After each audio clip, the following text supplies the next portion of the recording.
iGames is an organization that's dedicated to promoting LAN parties and the concept of game centers. We were at the first annual iGames Expo in New York, where the contestants proved that East Coast gaming is alive and well.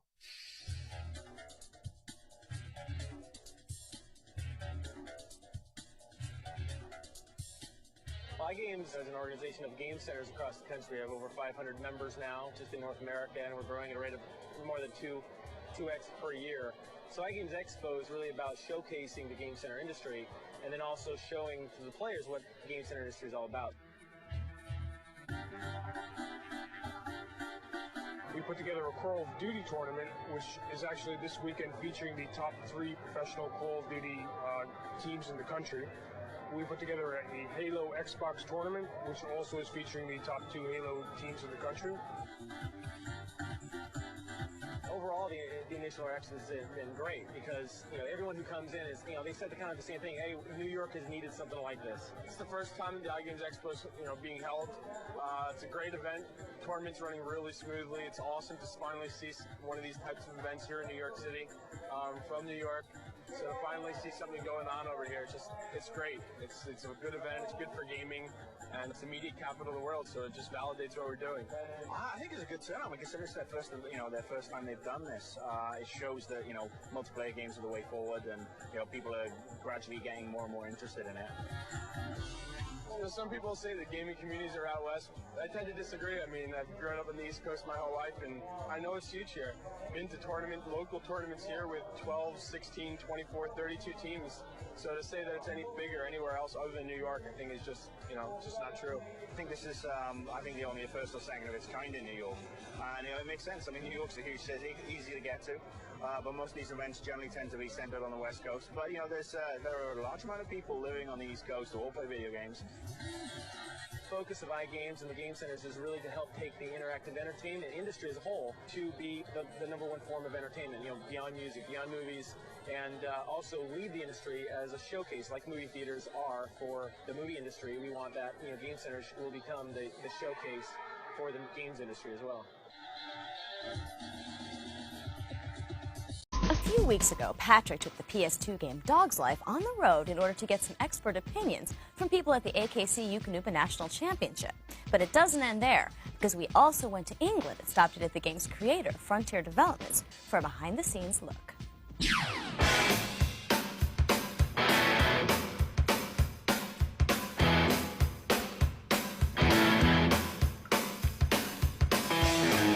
The story behind Dog's Life is that you're playing Jake, whose dog. What's happened is his girlfriend-to-be, so to speak, called Daisy, is taken away by some dog nappers. Unfortunately, Jake manages to avoid being dog napped himself, and so goes chasing across America, trying to find out what's happened to Daisy.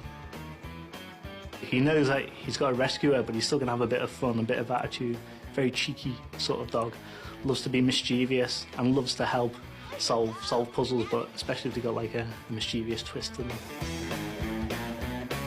I've got a dog who's a very, very good friend, and I'm sure those who are dog owners know a dog always occupies a sort of sweet spot for you, if you know what I mean.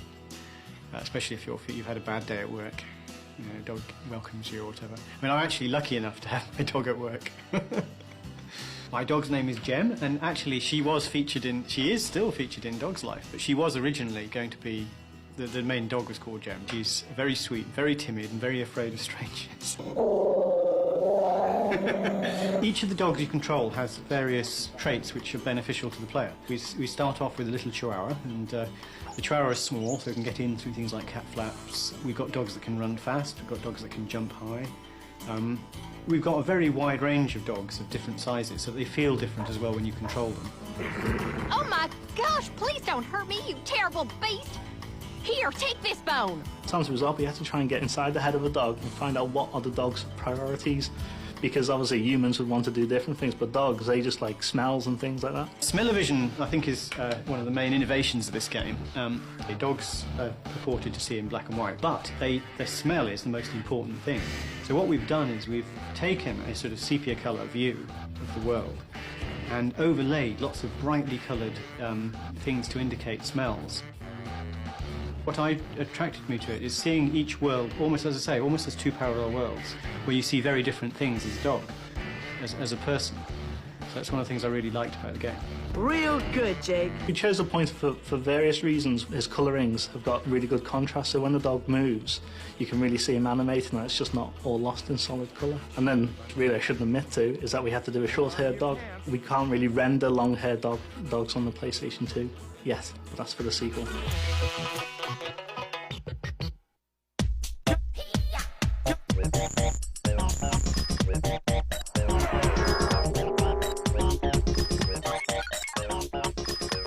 Whether you're a fan of anime or massively multiplayer RPGs, Ragnarok has a little something for everyone. And while it may be under the radar here in the US, in Asia it's sweeping the continent. We hopped the Pacific for a look at the phenomenon, as well as 2 US teams that competed in the Ragnarok World Championship. It's no secret that the gaming culture in Asia is vastly different than that in America. Different games, values, and ideas seem to top the list, and there wasn't any better place to see these differences than the Ragnarok World Championships in Seoul, South Korea.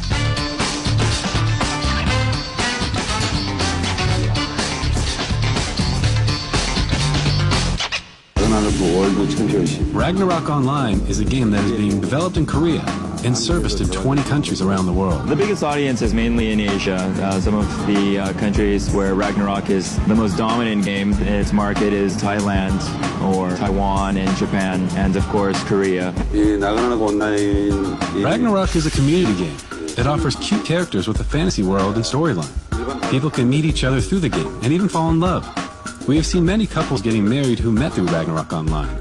It is not simply a game, but rather another real-time world where people's identities exist within a society, which in turn attracts all types of people. It's a really fun game, right? It's engaging, but after you play for a while, it's really the community. It's the friends you make, the people you talk to. That's what keeps the game interesting. Ragnarok has always been such a wonderful way of meeting people that we decided to hold this tournament as a way of bringing our best players from around the globe together to meet and play and to show what Ragnarok is all about. It's the first time that U.S. has been represented in the Ragnarok competition. They just competed in Anaheim, California in June, and so the 2 winning teams are here and I'm very excited to compete. For the 2 U.S. teams, XGMR and Dueno Covina, this wasn't just a chance to compete, but also an opportunity to put faces to names and see things they never thought they would. It's still very surreal. I feel like I am still in a Picasso painting. I still can't believe that I'm here. And that this is free because I pay $15 a month to play a game, and now I'm here in Korea. There's dancers, there's smoke, and there's huge cameras and crews.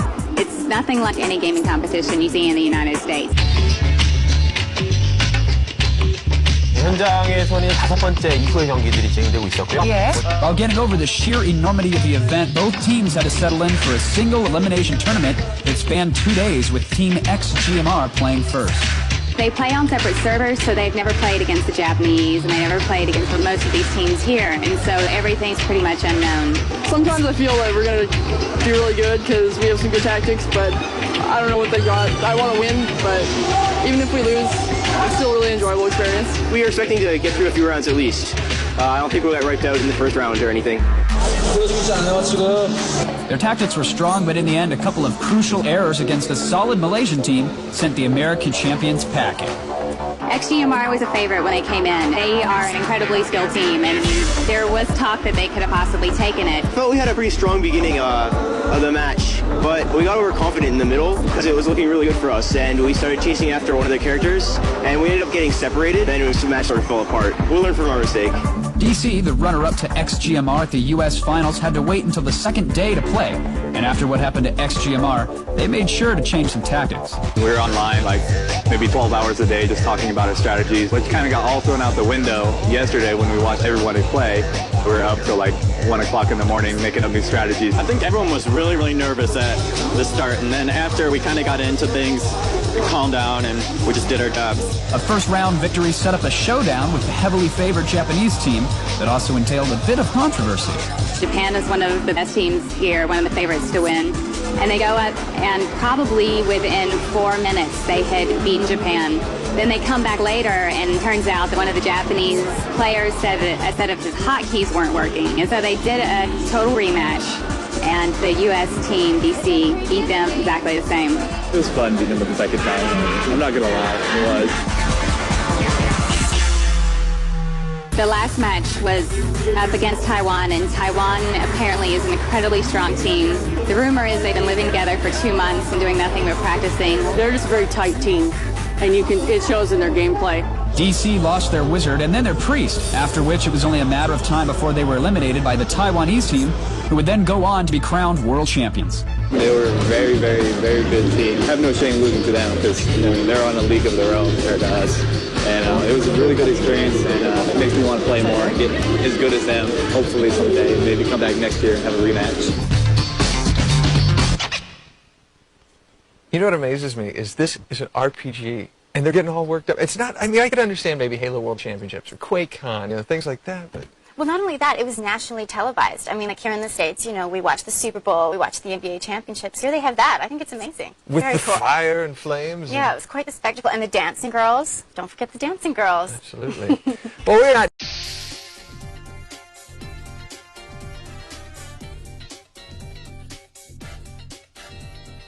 Red vs. Blue is actually two groups of people. It's a group of guys that I did some independent films with back in college. And all those guys moved off to LA to pursue Hollywood production careers. And the other half are some guys that I did some websites with. And the most notable of those is Drunk Gamers. And I guess the video game companies didn't buy into the mass marketing appeal of drunks pitching their games. The thing about Drunk Gamers that people don't realize is that it was about, 10 years ahead of its time? I'd say more like 7. We debuted Red vs. Blue on April 1st, 2003. And I was serving this off of just a computer that was plugged into a spare Ethernet port in my office at work. And I look up in my doorway, and there's the chief technology officer of the company, and he's going, "What are you doing in here? All of our traffic is pinged somewhere in this room." He goes, "What's going on?" And I looked over at that little box in the corner, and I said, "I don't know." So as soon as he left, I unplugged it, and that's where we realized that it was kind of taking off. We get, I'd say, between 800,000 to 1 million video downloads a week. We thought we were like geniuses. We thought we created a whole new genre of filmmaking, and then we got invited to a Machinima Film Festival and found out very quickly that this is something that's been going on for a long time, and we're not so smart. What is that thing? What thing? There's something on your head. What? Is it a spider? Get it off! No, it's not a spider. It's like a blue thing. What? Like a blue spider? Get it off! It's not a spider. Well, somebody needs to get it off. Look, it might be dangerous. They're these kind of fearsome, tough military guys, but then when you add a voice to them and you put in that little weird filter, suddenly they seem cartoonish and ridiculous, and so we wanted to play with that juxtaposition a lot. Pink? My armor's not pink. Pink. Yeah, definitely pink. Well, hello, dirtbags. And a fine hello to you, madam. I think Bernie basically, he kind of knew who was going to play each character. And so he had the characters in mind, and I think as we went on, he tailored them more to people. You have a bullet wound in the foot. Is anything else wrong? Oh, I got one. Well, sometimes when I fall asleep at night, I think about my parents having sex, and I get really, really mad for some reason. Okay, I'm just going to start with the foot. Donut, I mean, they make so many gay jokes about Donut. No comment. Next question. Dude, I'm married. I'm not gay. Not that there's anything wrong with that. If your cameras are screwed up and you show my armor is pink to all your viewers, I'm gonna sue. The hierarchy of Red vs. Blue is basically we have Matt and I do a lot of the writing. Somehow or some way we have to be creative with how we get everybody to die at the end of everybody's battles. And then we have Gus and Jeff and Jason. They help a lot with the animation. Guys, make your totem pole right here on the mark. We learned that we can totem pole these guys on top of each other to get any kind of high angle shot that we want. And then everybody on the site that's in the staff does a voice. Blue team, flag returned. Who said that? Sorry, that was me. I guess I had something stuck in my throat. Are there any survivors? I won't step on your neck or use any of your dislocated body parts to beat your friends. Hike up your knickers, fellas. Let's go get them. The fastest we ever made an episode was in 24 hours, and that was the piece we did on the Mars rovers, when they were landing all those rovers on Mars. The other day I'm taking a nap. One of these things rolls up and drills a hole in my right butt cheek. Starts taking pictures. That's not too cool. We actually got an email from the head of that department at NASA saying that they all enjoyed the video very much. And then I made fun of him on the website, and he wouldn't write me back anymore, so I feel kind of bad about that. We get anywhere between like 200 and 500 emails a day, and it's 99% positive. Most of it's just telling us to keep going, make more episodes, come out with the episodes faster. They don't want to wait a week. And a lot of, like, mention the name Schmitty62 in your next episode, please. We get a lot of requests like that we do not honor. I don't know why in Sam Hill we agreed to do this interview. These darn TV people made us look ridiculous. I look way better in profile, like this. Or like this. Some say like this. I'm a handsome man. Get used to it. Coming up on Pulse, the San Jose Mercury News managed to dig up details about the next Xbox. Find out why people are scratching their heads. Also, Swordfish Studios dropped by our offices to give us a sneak peek at their hot new first-person shooter, Cold Winter. And we went to San Francisco to check out the Game Initiative Conference to give you some tips on how to break into the game industry. That's all coming up right now on Pulse. Welcome to Pulse, your weekly look into the world of interactive entertainment. I'm Patrick Clark. And I'm ronilyn Riley. Today we'll tell you what Ubisoft has planned next for the Prince of Persia franchise. Plus, we sit down with Sega's Yuji Naka for a chat about Astro Boy and try to get the goods on his next project. But first, a few details leak out about Xbox Next. The battle for our living rooms will soon be reaching the next stage, and the San Jose Mercury News has managed to dig up a few details on one of the combatants. A recent article in the publication revealed a handful of specs for Microsoft's successor to the Xbox. According to the publication, the new system will run on 3 64-bit processors and sport a new graphics chip from ATI that'll be faster than anything currently on the market. It will also have at least 256 megabytes of RAM. The potential big surprise is that the next Xbox may not have a hard drive. The article reported that Microsoft plans to release their new console before Sony launches the PlayStation 3 in 2006. Long before Microsoft and Sony started duking it out for our living rooms, graphics card manufacturers NVIDIA and ATI were fighting for our PCs. It was a fight that NVIDIA always managed to win until now. The tables have turned, and for the first time in years, ATI is on top. According to a report recently released by Mercury Research, ATI overtook NVIDIA in the third quarter of 2003, snagging a 24.9% share of the graphics hardware market versus NVIDIA's 24.7%. The better performance of ATI's entry-level cards, such as the Radeon 9600, over NVIDIA's, is cited as one of the main factors for their new lead. Far Cry is one of the many games that's making people dish out their hard-earned cash for new graphics hardware. But according to an accusation made by a former intern, Crytek, the game's developer, isn't shelling out cash of their own for the software they're using. The disgruntled former employee reported that the Bavarian developer had not purchased a sufficient number of software licenses for the products they were using. Their offices were raided by the police as a result of the accusation, but in the end it turned out that the allegations were false. According to Crytek, the events delayed work on Far Cry for about 3 hours. Far Cry isn't the only upcoming game being published by Ubisoft that gamers are looking forward to. The French game company recently announced that a sequel to the third-person action-adventure game, Prince of Persia, The Sands of Time, is officially in the works. Despite rave reviews from the press, The Sands of Time got off to a slow start after its release. However, an end-of-the-year promotion that offered a free copy of Splinter Cell to anyone who purchased the platformer helped spur sales. So far, Sands of Time has managed to sell over 2 million copies worldwide. No further details on the sequel have been released. It looks like Take-Two Interactive still can't catch a break. The company has been under investigation by the SEC for the past year for possible accounting violations. And to make matters worse, the publisher recently cut back their expected earnings for the quarter ending January 2004 by almost $30 million. And to top it all off, the Bank of America securities firm is recommending the removal of Take-Two chairman Ryan Brandt for suspicion of insider trading. Analyst Gary Cooper cited the video game publisher's accounting troubles and his patterns of share sales as reasons for the recommendation. At least Take-Two can always count on another Grand Theft Auto game to fatten their wallets. While it may not have the next GTA, Nintendo still has a few tricks up its sleeve. Reps for the Japanese giant took a moment to drop by our offices and give us a peek at 2 of their newest games for the GameCube and Game Boy Advance. Here's our first look at Final Fantasy Crystal Chronicles and Metroid Zero Mission.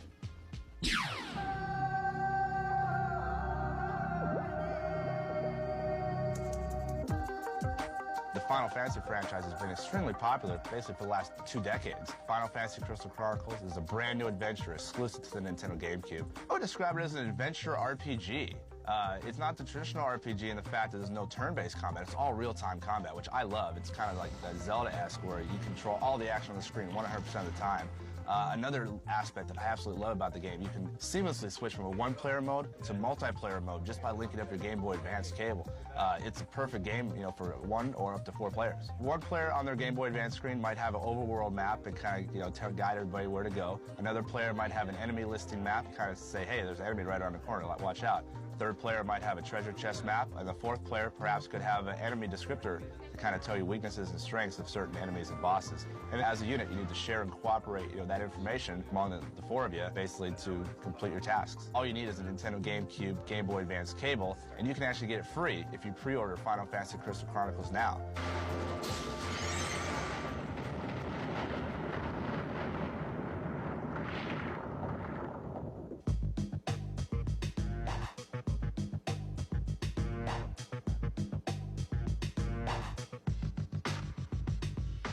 Metroid Zero Mission for the Game Boy Advance. It's the 6th Metroid game in the popular series. It's kind of a retelling of Samus Aran's first adventure on planet Zebes. Metroid fans will absolutely love this game. It's got a very similar look and feel to the 8-bit, 16-bit NES, Super NES Metroid games, the traditional 2D side-scrollers, standard Metroid weapons, Ice Beam, missiles, speed boost, spin attack, all the stuff that the Metroid fans absolutely love. One of the new features of Metroid Zero Mission is the Power Grip move, which I just love. It allows Samus to jump up, grab onto a cliffside, and still shoot enemies while hanging there. Also, the speed boost move in morph ball form. I don't think anybody's ever seen that before, and so that's also unique to the Game Boy Advance version.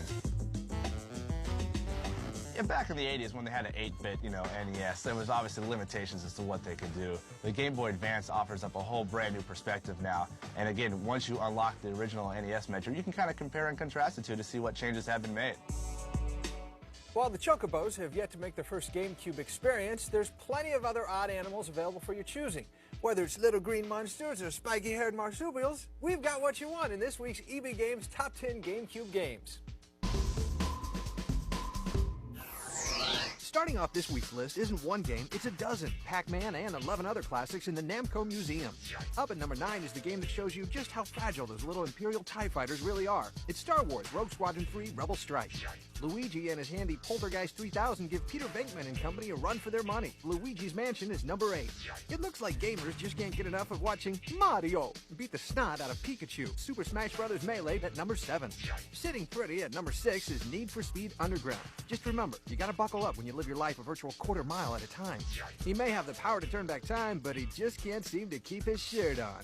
The Prince comes in at number 5 with Prince of Persia: The Sands of Time.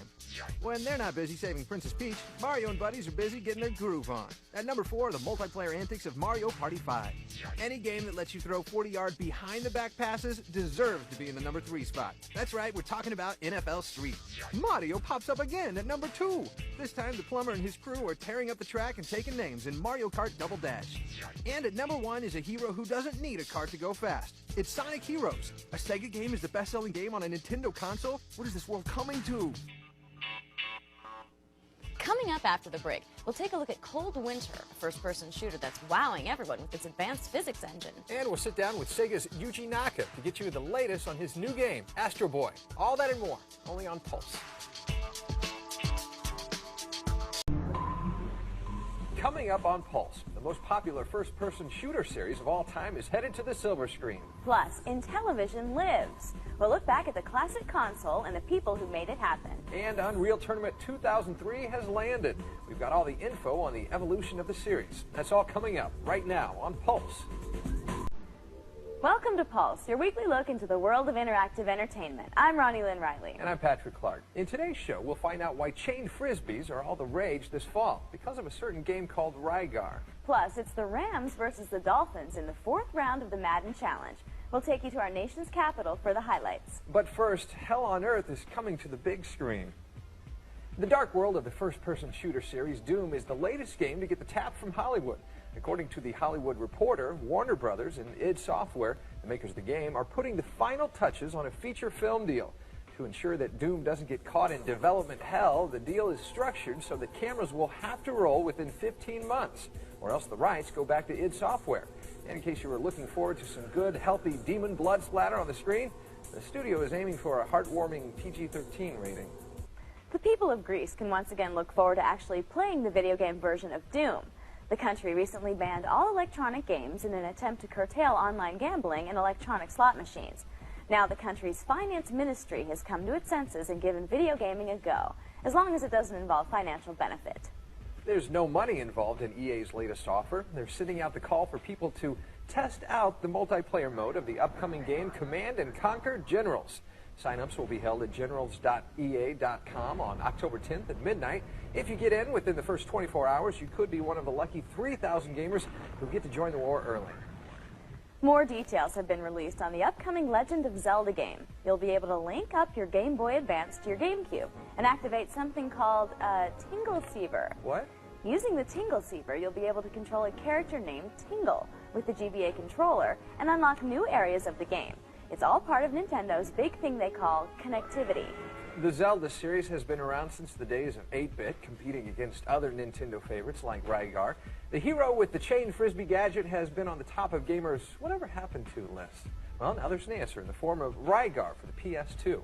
On a recent trip to Japan, we talked to one of the minds behind the game in this week's First Look.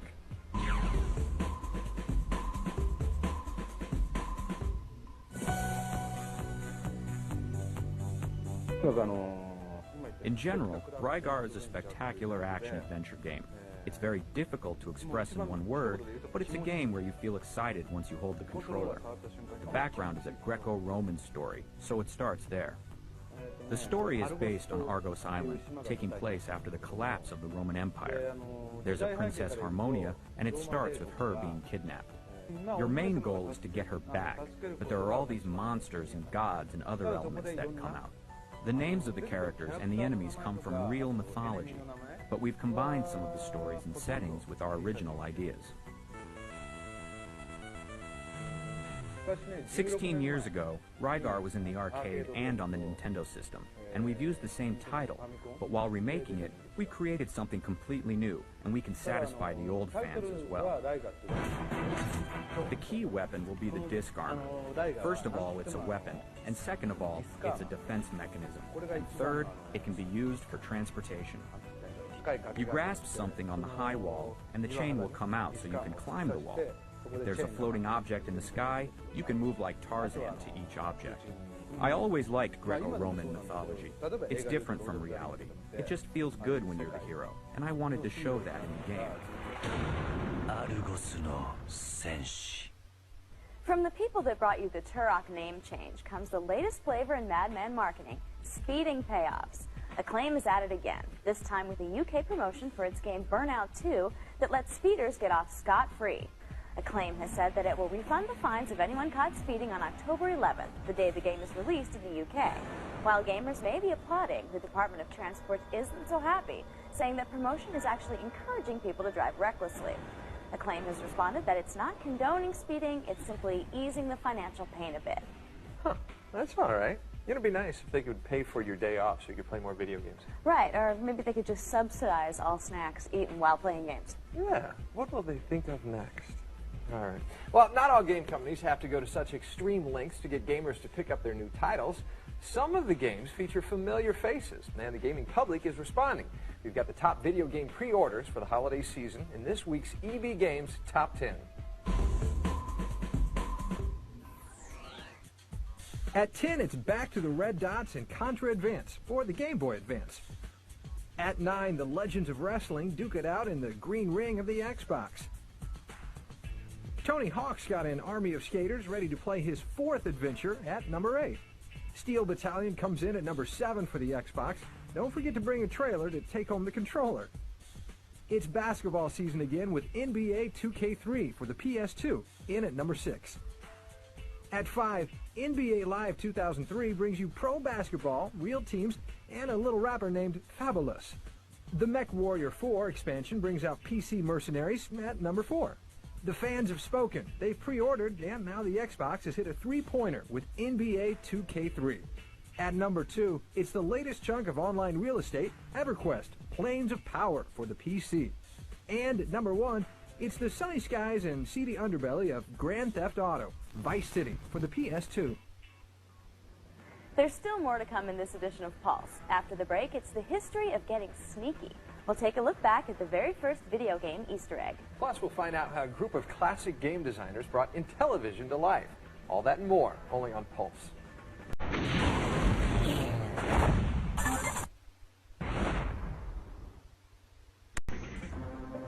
can't have a game without secrets and cheats nowadays, but how exactly did the tradition start?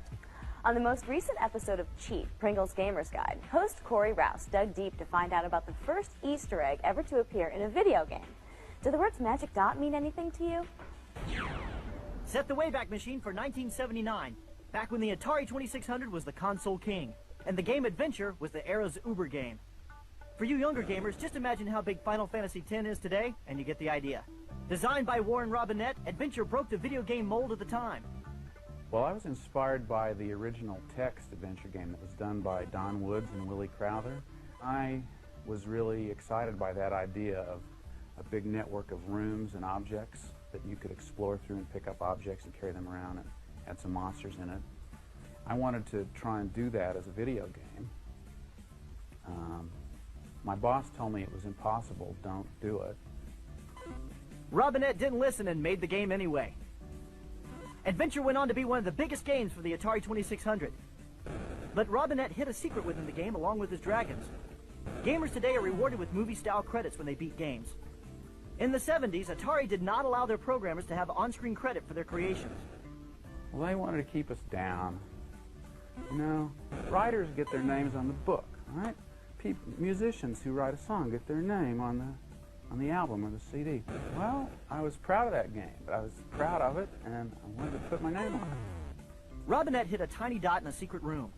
This would unlock another secret room when you took it to a certain screen elsewhere in the kingdom. Inside, players would find a message from the game's designer. Strangely enough, this message was inspired by the Beatles. That was kind of what gave me the idea to hide a secret message in the game. Was people back when I was a teenager would be playing Beatle records backwards. You supposedly could hear "I Buried Paul," and so that was a secret message that was hidden in the record. So I hid my secret message in the video game. Robinette didn't tell anyone about the secret message. The game was manufactured and shipped to retailers. He left Atari after finishing the game and went off to Europe. When I came back about a year later, Adventure had been released, the secret room had been discovered, and some kid in Salt Lake City had written a letter to Atari with very detailed instructions about how to get into the secret room. So the Atari management knew about it. The initial knee-jerk reaction is, we can't let them do that. There was a manager at the Atari game designer named Steve Wright, who I believe it was, who said, hey, well, maybe this is a good thing. It's like finding little hidden surprises on Easter morning when you go searching for Easter eggs. That little pixel became the first video game Easter egg. Robinette's secret creation sometimes overshadows what he feels he accomplished with Adventure. To tell you the truth, I think that creating the first action-adventure game ought to be considered more significant than creating the first Easter egg. The thing that I like about the Easter egg is that the little guy won. One of the little guys outsmarted them. For an actual walkthrough of how to pull off the Adventure Easter egg, check out the latest episode of Cheat, Pringle's Gamer's Guide. Go to g4tv.com for showtimes and listings. Games like Adventure and systems like the Atari 2600 got most of the glory back in the golden age of gaming. But when it comes to classics, there's a fond place in the hearts of fans for the Intellivision system. We met up with some of Intellivision's original programmers to find out more about the history of this long-lost console. Mattel Electronics presents B-17 Bomb. A lot of people are saying that the first time they ever touched an Intellivision was their first encounter with a computer. We were initially an afterthought. I think they thought this will last a year or two. Then we had a year where we sold 800 million in software. Well, when Atari was first introduced, Mattel started putting together something to compete with it. Mattel figured that being this big prestigious toy company, they would compete with Atari by saying, theirs is a little toy thing that you play some arcade games on. Ours is going to be a family educational and entertainment center. It was more expensive. It was $300 compared to $150 for the Atari, but they had this image behind it. And I actually heard an ad on the radio, and the ad said, do you want to participate in the exciting world of video games? Why, yes, I do, I was thinking. Well, you can be part of the future if you call Mattel at 213-978-JOBS. I still remember the number. It turned out they invited me in for an interview, and I interviewed and was hired, and so on the first day of the Intellivision in-house programming team, I was one of the original 5. They needed somebody to program a video game based on the Movietron. It was a voice game, which was a new technology, so that was kind of exciting. My game had the very generous amount of space of 12K of memory. A sound effect is more than 12K now in a game. So you had to be very elegant in your programming, you had to be very precise. It was the sports games that immediately set us apart. And so immediately, the sales just started jumping. That was in 1981. Mattel was able to grab about 20% of the market. In the 70s, when we did it for fun, you got an idea. That idea, it was easy to have an idea that was new, that had been never done before. When I wrote the first baseball game, I didn't know I was writing the first baseball game. I was just a baseball fan. The games had to be designed so they'd be just instantly, you could pick it up and figure out how to play it. Astro Smash is easily just a game that is the most simple game in the world, but it's just completely addictive. Asteroids falling, you're just shooting them. But it just can get into the Zen state where you can just play it for an hour. Utopia was a game that Don Daglow did. It was a game where you had an island and you had to figure out how to plant crops on your island and keep your people happy and all of this. And it really was the first sim game. There was a great sense of freedom creatively. They were games which were really handcrafted. Because we had a few months, one programmer, one game, the very individual experience, compared with gigantic productions, more of the sense of one person's handcrafted vision may come through very clearly. When the video game industry collapsed in '83 and everybody got out of it in '84, and television survived, they continued to make new games from 1984 through 1990. The best description that anybody ever did of what it was like to program at Mattel was that it was like living in a college dorm. The building was open 24 hours a day, 7 days a week, and there would always be somebody in there programming. That's why I think that after 20 years, a lot of us are still friends. We never pictured that 20 years later, people would be asking for our autographs for the things we did. The Intellivision fans are like the Mac fans. They're a little bit more fanatical. They're a little bit more, this is the real system. That Atari 2600, that's like the PC. The Intellivision, that was the real system. I never had an Intellivision. I had a friend who had one. What'd you have growing I up? had Atari. Yeah. But I really wanted ColecoVision. Do you still have it, Andy? I think the Atari is locked away in the attic somewhere in my parents' house. I bet it works. I found mine in my folks' attic. It still works. It's a tank. All right, well, coming up after the break, it's the return of Unreal Tournament. The latest installment is in stores, and we've got all the details. Plus, we'll find out why these people are baring their tongues for the sake of gaming. That's all coming up, only on Pulse. Check out Cheat, Pringle's Gamer's Guide. Monday at 10 p.m. Eastern, 7 Pacific. Video games have apparently become the fortune tellers of the 21st century. The latest up to bat is High Heat 2003, which simulated this year's Major League Baseball playoffs and pegged the New York Yankees as the winner of the upcoming World Series. High Heat conducted 15 simulations of the Fall Classic, and the Yankees came off as the champs 8 times, with the San Francisco Giants winning 4. Forget signing up sports stars for the box cover of your next sports game. It's all about getting the record deal. EA Sports has just signed rapper Fabulous to create an original song for its upcoming game NBA Live 2003. The man behind the song, Young and Holla Back, will produce the track in the game and will also appear as a playable character in EA's newest Hoops offering. From the hardwood to the gridiron, the 4th week of the EA Sports Madden Challenge was in Washington, D.C. Fans have been going head-to-head across the nation for a chance to play in the tournament finals at Beaches Resort in Jamaica.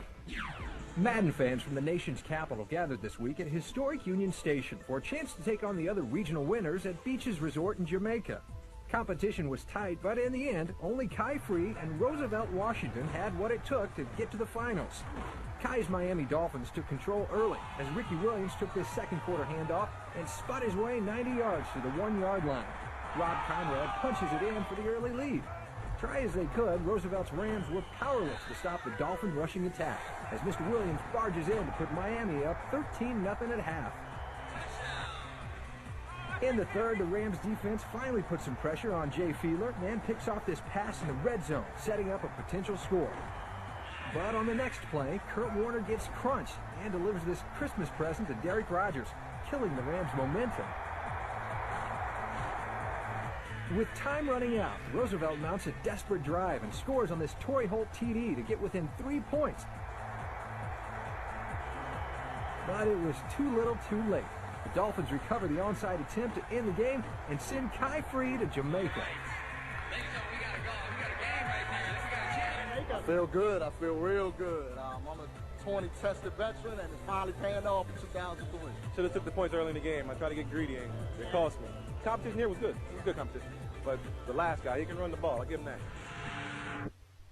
If you want a different kind of battle on the field, then you need to go to the Future of Video Game Competition, Unreal Tournament 2003. This latest version of the online action game takes the UT formula and gives it a visual boost. But there are some new tricks to keep the game fresh for old fans. We spoke with one of the producers of the game to find out what's new for UT in 2003. UT is an old game. It's been around for years. By updating certain things that people are used to, we're now putting them back to noob status. They have to relearn their play mechanics just like everybody else.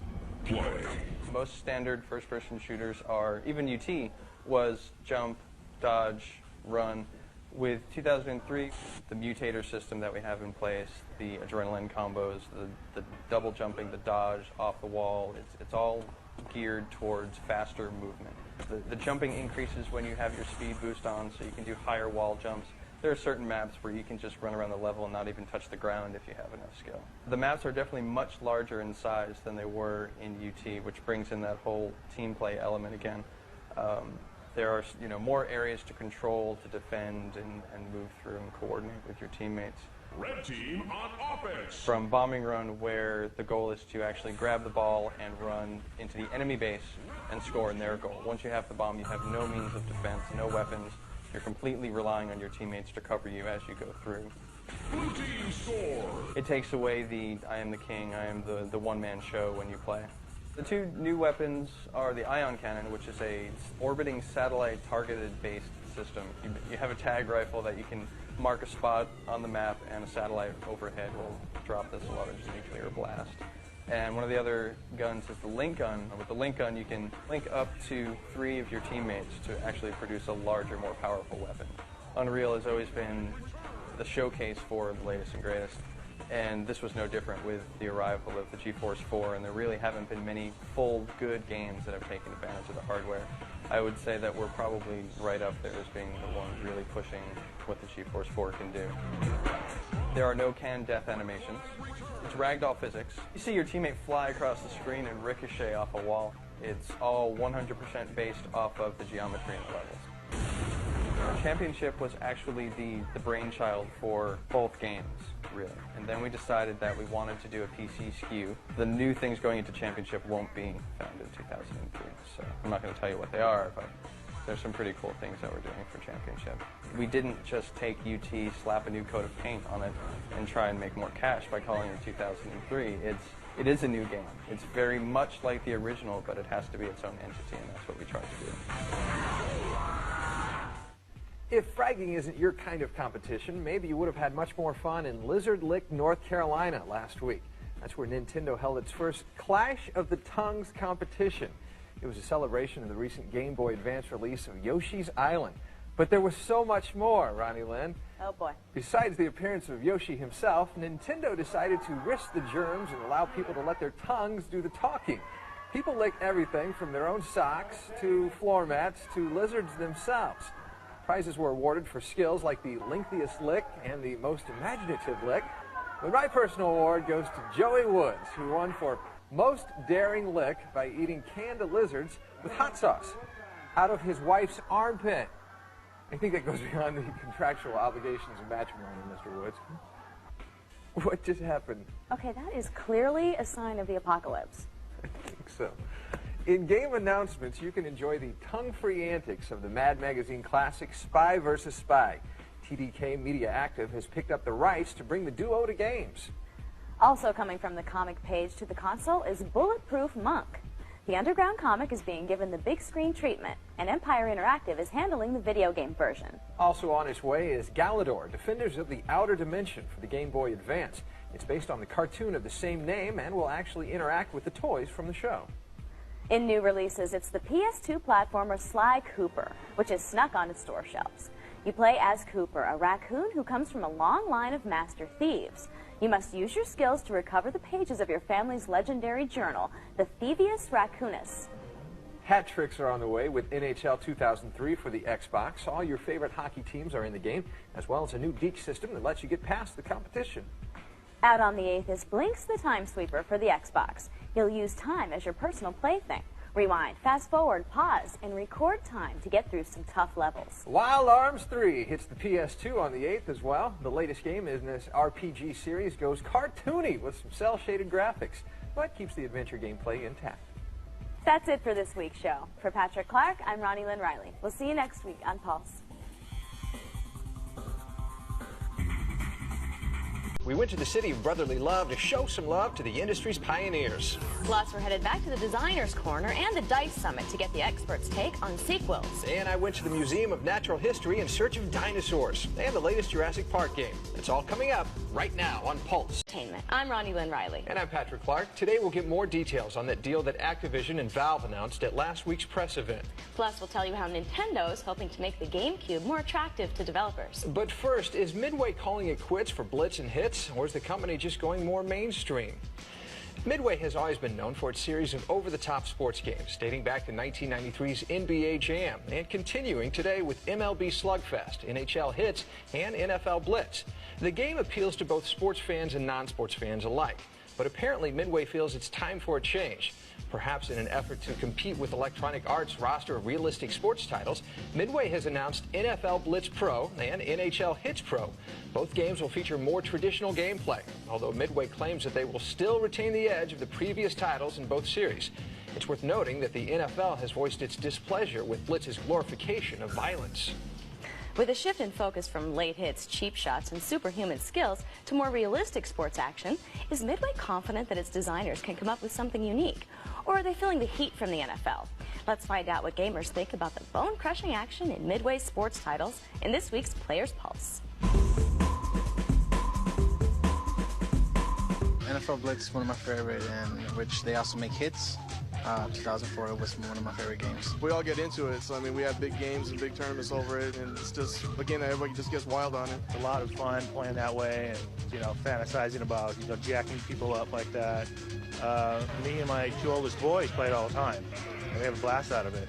And we also play the regular NFL, the Madden, and I think it's totally cool to have two different types of games like that. I have like Madden 2002 and all those games. I play those. I like the gameplay. It's fun to play the real games, but once in a while to play Blitz and be like, oh, I wish hits were like that. I like the craziness. I mean, sometimes you need a little outlet from everyday life or everyday sports, and you want a spice thrown into it. Well, I love football, and I love the violence in it. I mean, it's competitive, and it's a game. It's fun. I think the thing that makes hits and Blitz and that NHL game is that it's the violence. I mean, that's what honestly makes it funny with me. The NFL Blitz is what it is. It's you smash each other in.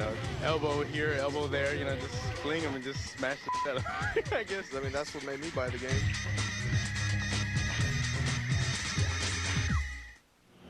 While Midway is busy redesigning its most popular franchises, Activision is creating new ones.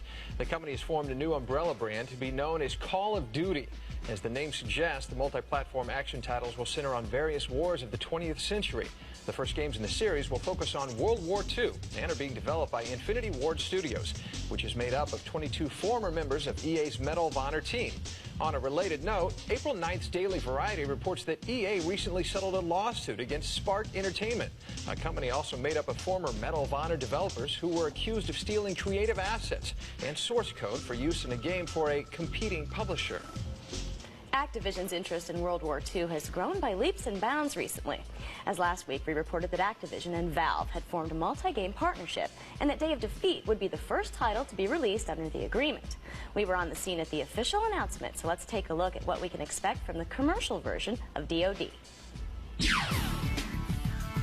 We're here tonight in San Francisco to celebrate the launch of Day of Defeat, a new product from Valve, and also announce the partnership between Valve and Activision, which is a new multi-title publishing deal that we've put together with them. We take a new approach to development with Counter-Strike and with Day of Defeat. You know, these are products that were born from the community, and we sort of brought these guys into the company and have formed a retail product from that. And it's very much the reverse of the 2-year, the product is hidden away in development, and then one day it goes to retail, and let's hope it makes it big kind of style. And Activision's a company that's ready to take on those kinds of challenges and to promote those new business models. I'm going to take somebody out with this here shovel right here. It's a perfect game. I mean, you get to pistol whip, shovel, and snipe people. What more could you want?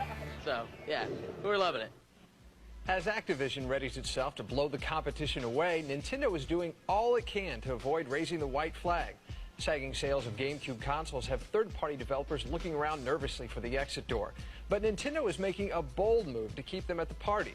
Reuters is reporting that in March, Nintendo lowered the royalty rates it charges third-party developers. In other words, Nintendo is hoping that games like Eternal Darkness, which was developed by Silicon Knights, will continue to appear on the GameCube. Nintendo also plans to place heavy emphasis on third-party companies at this year's E3.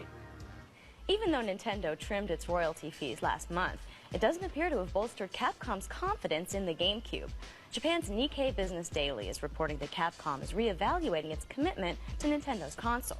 Poor sales numbers for the GameCube exclusive Resident Evil 0, which missed its 1.4 million unit sales mark by more than 20%, are at the core of Capcom's decision.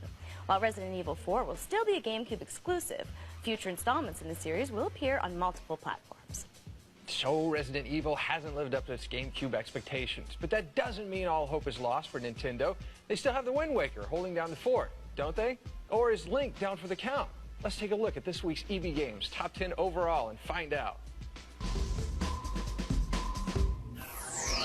Leading off the countdown at number 10 this week is Sega's interpretation of the national pastime, World Series Baseball 2K3 for the PS2.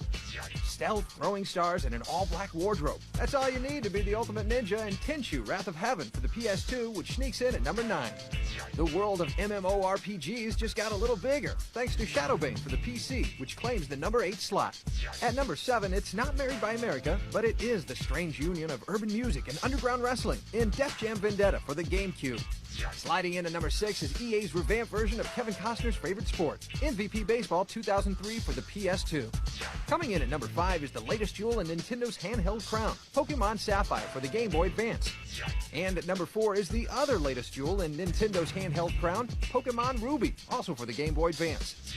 Grease up the catapult, because at number 3 is the return of the Gladiators of Destiny in Dynasty Warriors 4 for the PS2. It's number 2 on this week's countdown, but number 1 in GameCubers' hearts. It's The Legend of Zelda, The Wind Waker for the GameCube. And claiming the number 1 spot this week is the game that lets you smell what Ghostface Killah is cooking, Def Jam Vendetta for the PS2. There's much more to come on this edition of Pulse. After the break, we're soaking up Philly like a sponge as we head east for a look at the Philly Classic Game Convention. Plus, we'll head back to the Designer's Corner for a discussion on video game sequels. All that and more, only on Pulse. Video games appeal to a broad audience, and young, old, rich, and poor gamers alike help the industry top the $10 billion sales. But the Jupiter Research Company has come across some interesting results from a study of low-income and high-income gamers. According to Reuters, the study found that households with an annual income less than $35,000 spend 50% more time playing games than households whose annual income exceeds $74,000. Microsoft's Platinum Hit series, which sets a lower price point for older titles, like Amped, has certainly made games more accessible to all income levels, and the study showed that price is a major factor in game purchases. Speaking of low income, remember when games used to only cost a quarter in arcades? Huh? Well, most of the attendees at the recently concluded Philly Classic 4 do. We were at the East Coast version of the Classic Gaming Expo for a look at video games' pixelated past.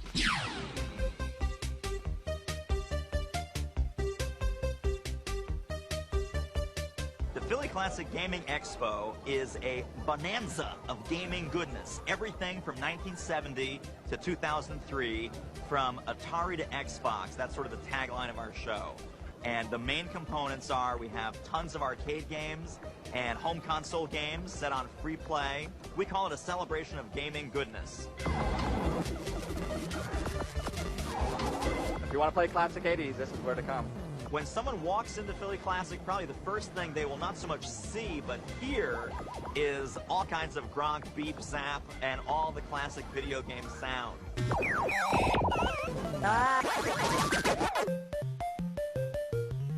Then they would see a huge, huge array of vendors selling software, games, accessories. It's really mind-boggling. So we've got some people from Atari Age that are releasing 4 or 5 different new games, newly developed games for the Atari 2600. We have Cindy Morgan, who was the actress in Tron.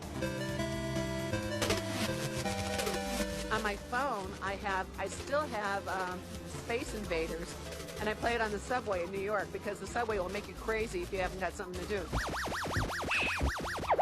There's a significant difference, I think, between classic games and the games that are being designed today. The classic games were not built to show off graphics or sounds. They were really built around gameplay. Like, it's like having your first car, your first girlfriend. That's always the best. Even though it's totally out of date compared to nowadays, computers can't even stand up to them. It's always been my favorite because it's the first computer I ever had. I think as the game industry matures, we're going to see all the classic stuff come back and take prominence again and be retro and cool instead of just retro and what those geeks do over there. Someone walked into the show last night and said, "My head's gonna explode." And I said, "That means we're doing our job."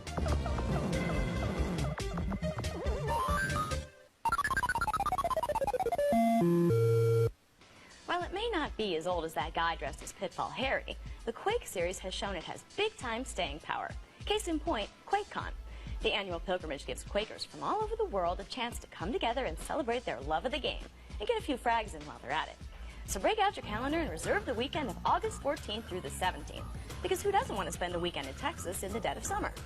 According to the event's official website, attendees can expect, quote, 4 days of intense tournament competition, BYOC LAN action, game and hardware demonstrations, presented completely free of charge. The Quake series has enjoyed a successful run of sequels since the first game of the franchise appeared in 1996. At this year's DICE Summit, we had the chance to talk with 4 developers who've also had success with creating sequels in order to get their thoughts on what makes a good follow-up. And it's this week's Designer's Corner.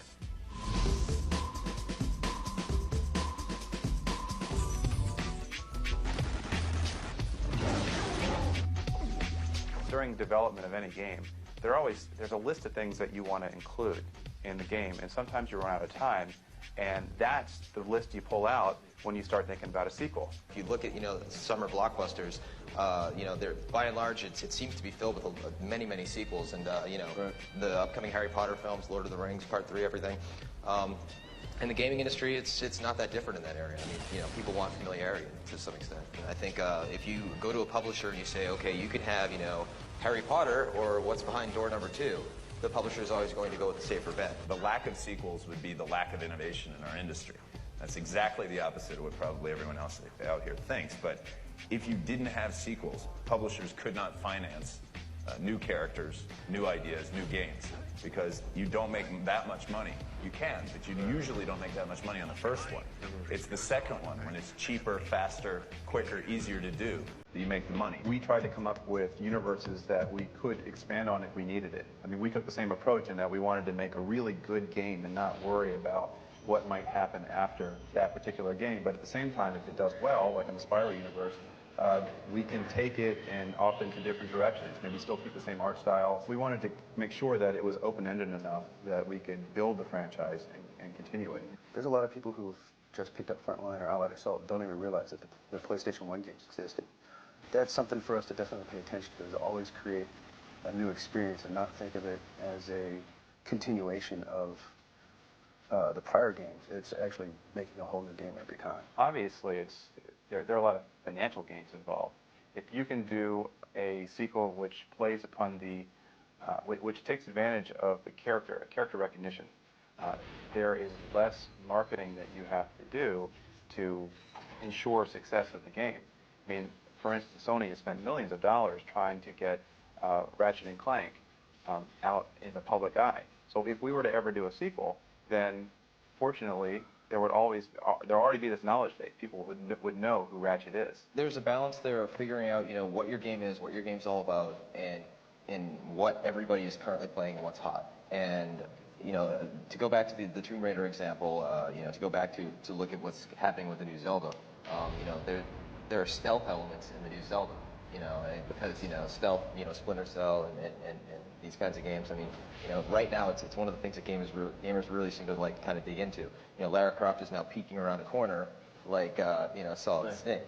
If every sequel that you do shows the same level of innovation that your original game showed, then you're doing great, and then consumers should be continually excited about every game that you release. You got it.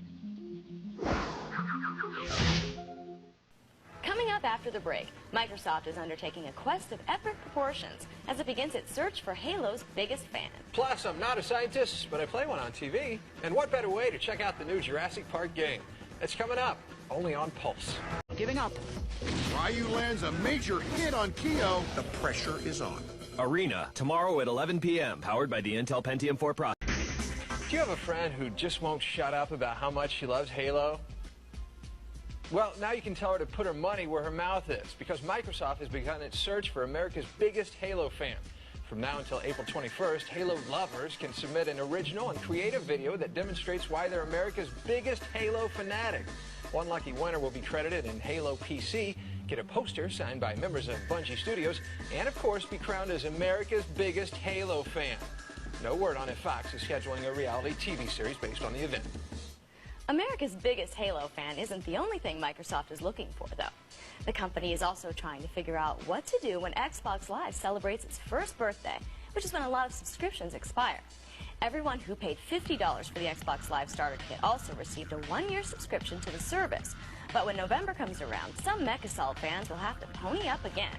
Microsoft is reportedly looking at both monthly plans and yearly deals for users to renew their subscriptions, although nothing has been confirmed. There's also speculation that the company could announce its plans at E3 next month. Let's switch gears from metal-crunching machines to bone-crushing beast. Vivendi Universal recently unleashed Jurassic Park Operation Genesis, which is best described as SimCity meets Trespasser minus the physics overkill. Ever wonder what the biting force of a T-Rex is? This guy knows.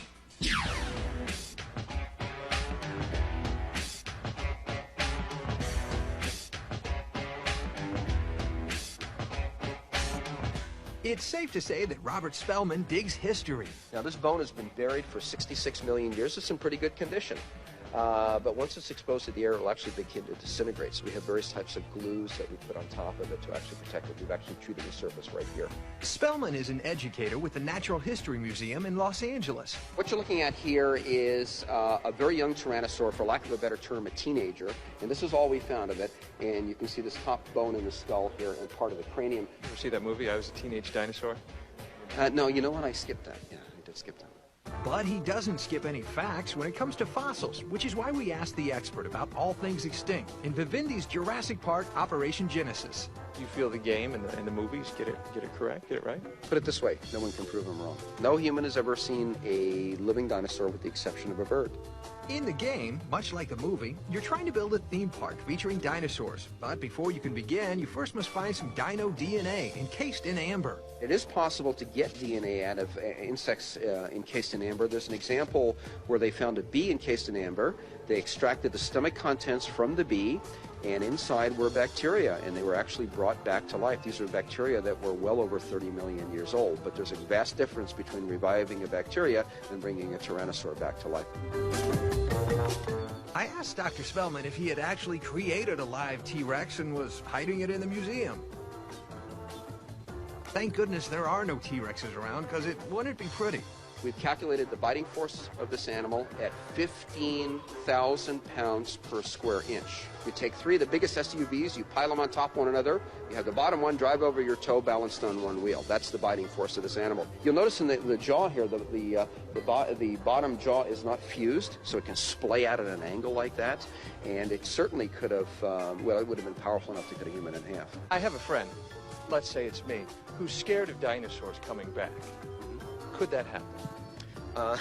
No, you might as well be scared of everything else before that's going to happen. I made some notes here.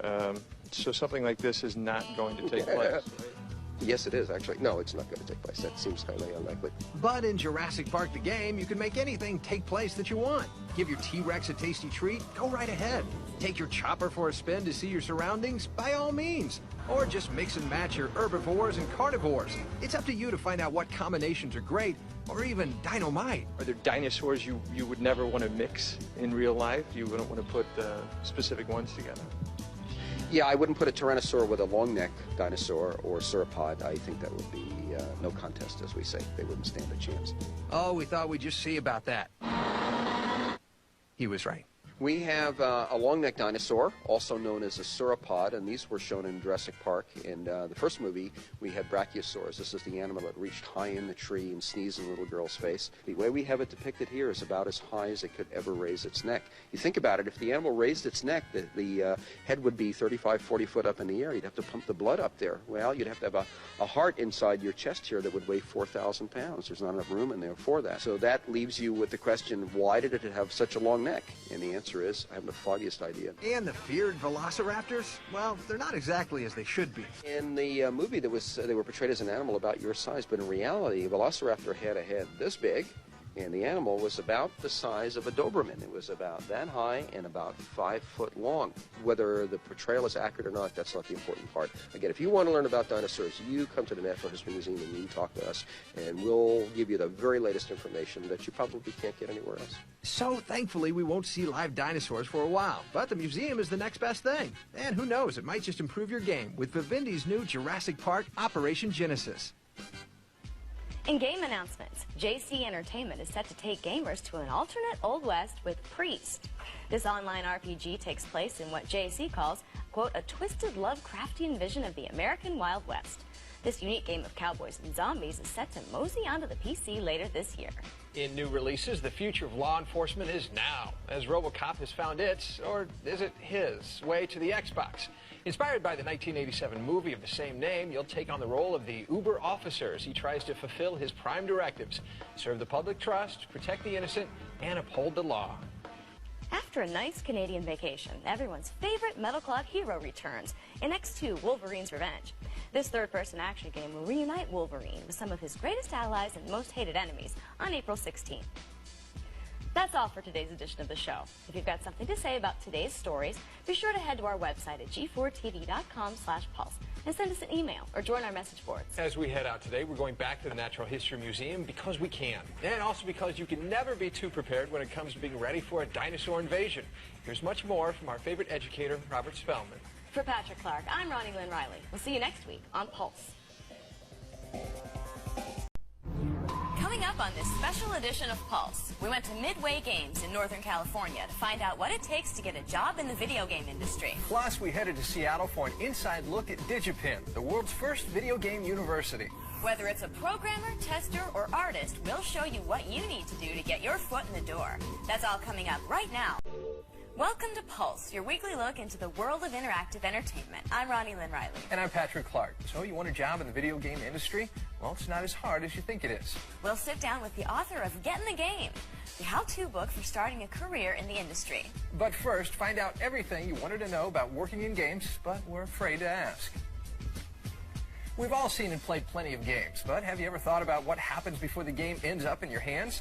Recently, Jim Downs went to Midway Games in Northern California for a look at what it takes to bring a project from simple concept to mind-blowing reality.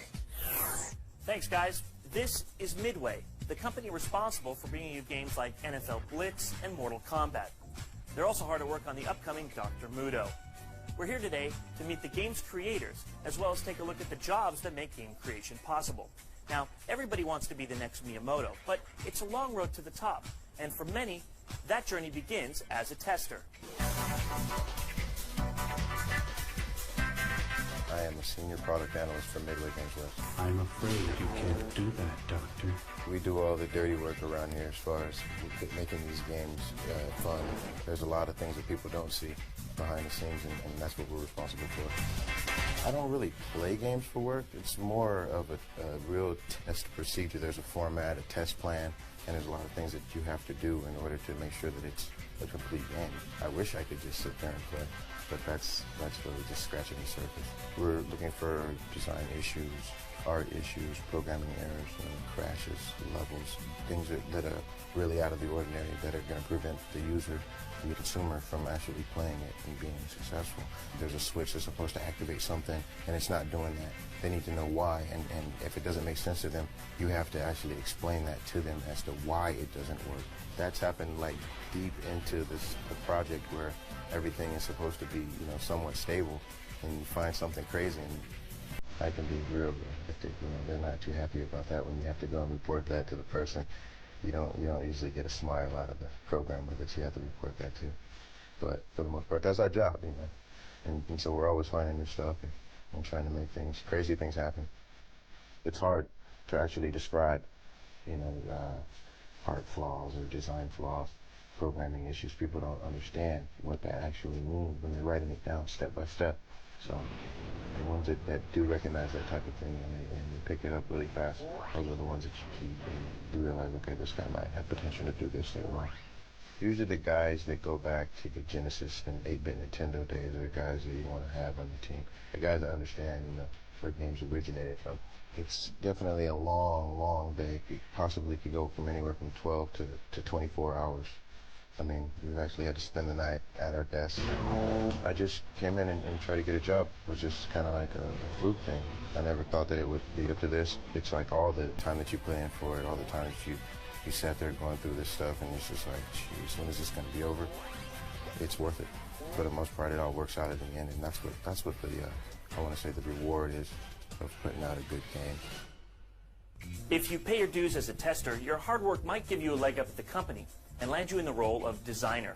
It's a designer's job to flesh out the story and the characters. They basically make the blueprint of the game, and that's no easy task. The designer's role, in a nutshell, is to take the work that's created by a programmer and take the work that's created by an artist and make it fun. I came in immediately and started working on the story of what happened and started talking about what his abilities really were and what were his gadgets that he was using. They had already come up with their character. They had already come up with their main hook and what the character does. But they had no idea how it worked. They had no idea what world he lived in. Early on in production, the ideas are brought from team meetings where people come up with concepts on their own and they'll pitch them to me. I spend my day interfacing with programmers on how to get my vision across for how I want the game to play. And I spend a great deal of my time working with the artists, trying to get my vision across for how I want the game to feel. You always got to keep the player in your mind when you're making decisions on what you're going to do with the game. There are times where one person is really stuck to an idea and you're going to clash because they both care about the product that they're working on, so it's going to happen. And the best thing about that is that the team that I'm working on, we resolve those.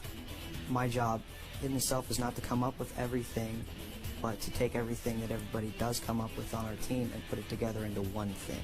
You might have the coolest looking graphics, the best expansive looking worlds, great animations, your AIs are really smart, but if you've got cheap hits and you've got blind jumps, it's a bad game. I think it's very important that you play games when you're in the game industry. Dealing with a video game when you're talking about video games, it definitely makes more sense if you're playing them and then you kind of talk on the same wavelength. Right? How do we get that damage state to delay 3 seconds? You get into the industry and it's hard work. You need to have a good sound judgment and reasoning on how you put together a game. Start as a tester because you'll get to figure out what a video game really is and what it takes to put it together.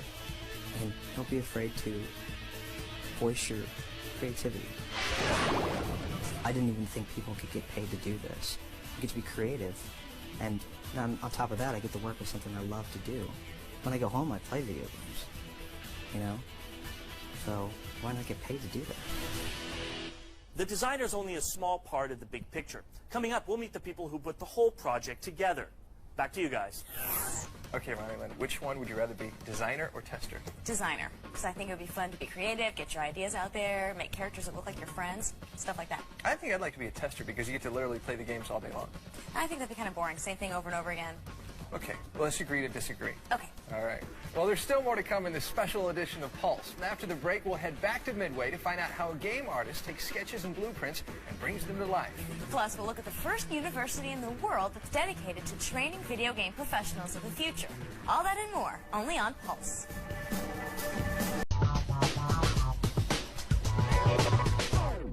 The DigiPen Institute of Technology is the first school of its kind. Founded in 1988, its sole purpose is to educate and train the video game makers of tomorrow through a series of arts and science courses. We went to the DigiPen campus in Redmond, Washington to get a closer look at this groundbreaking program.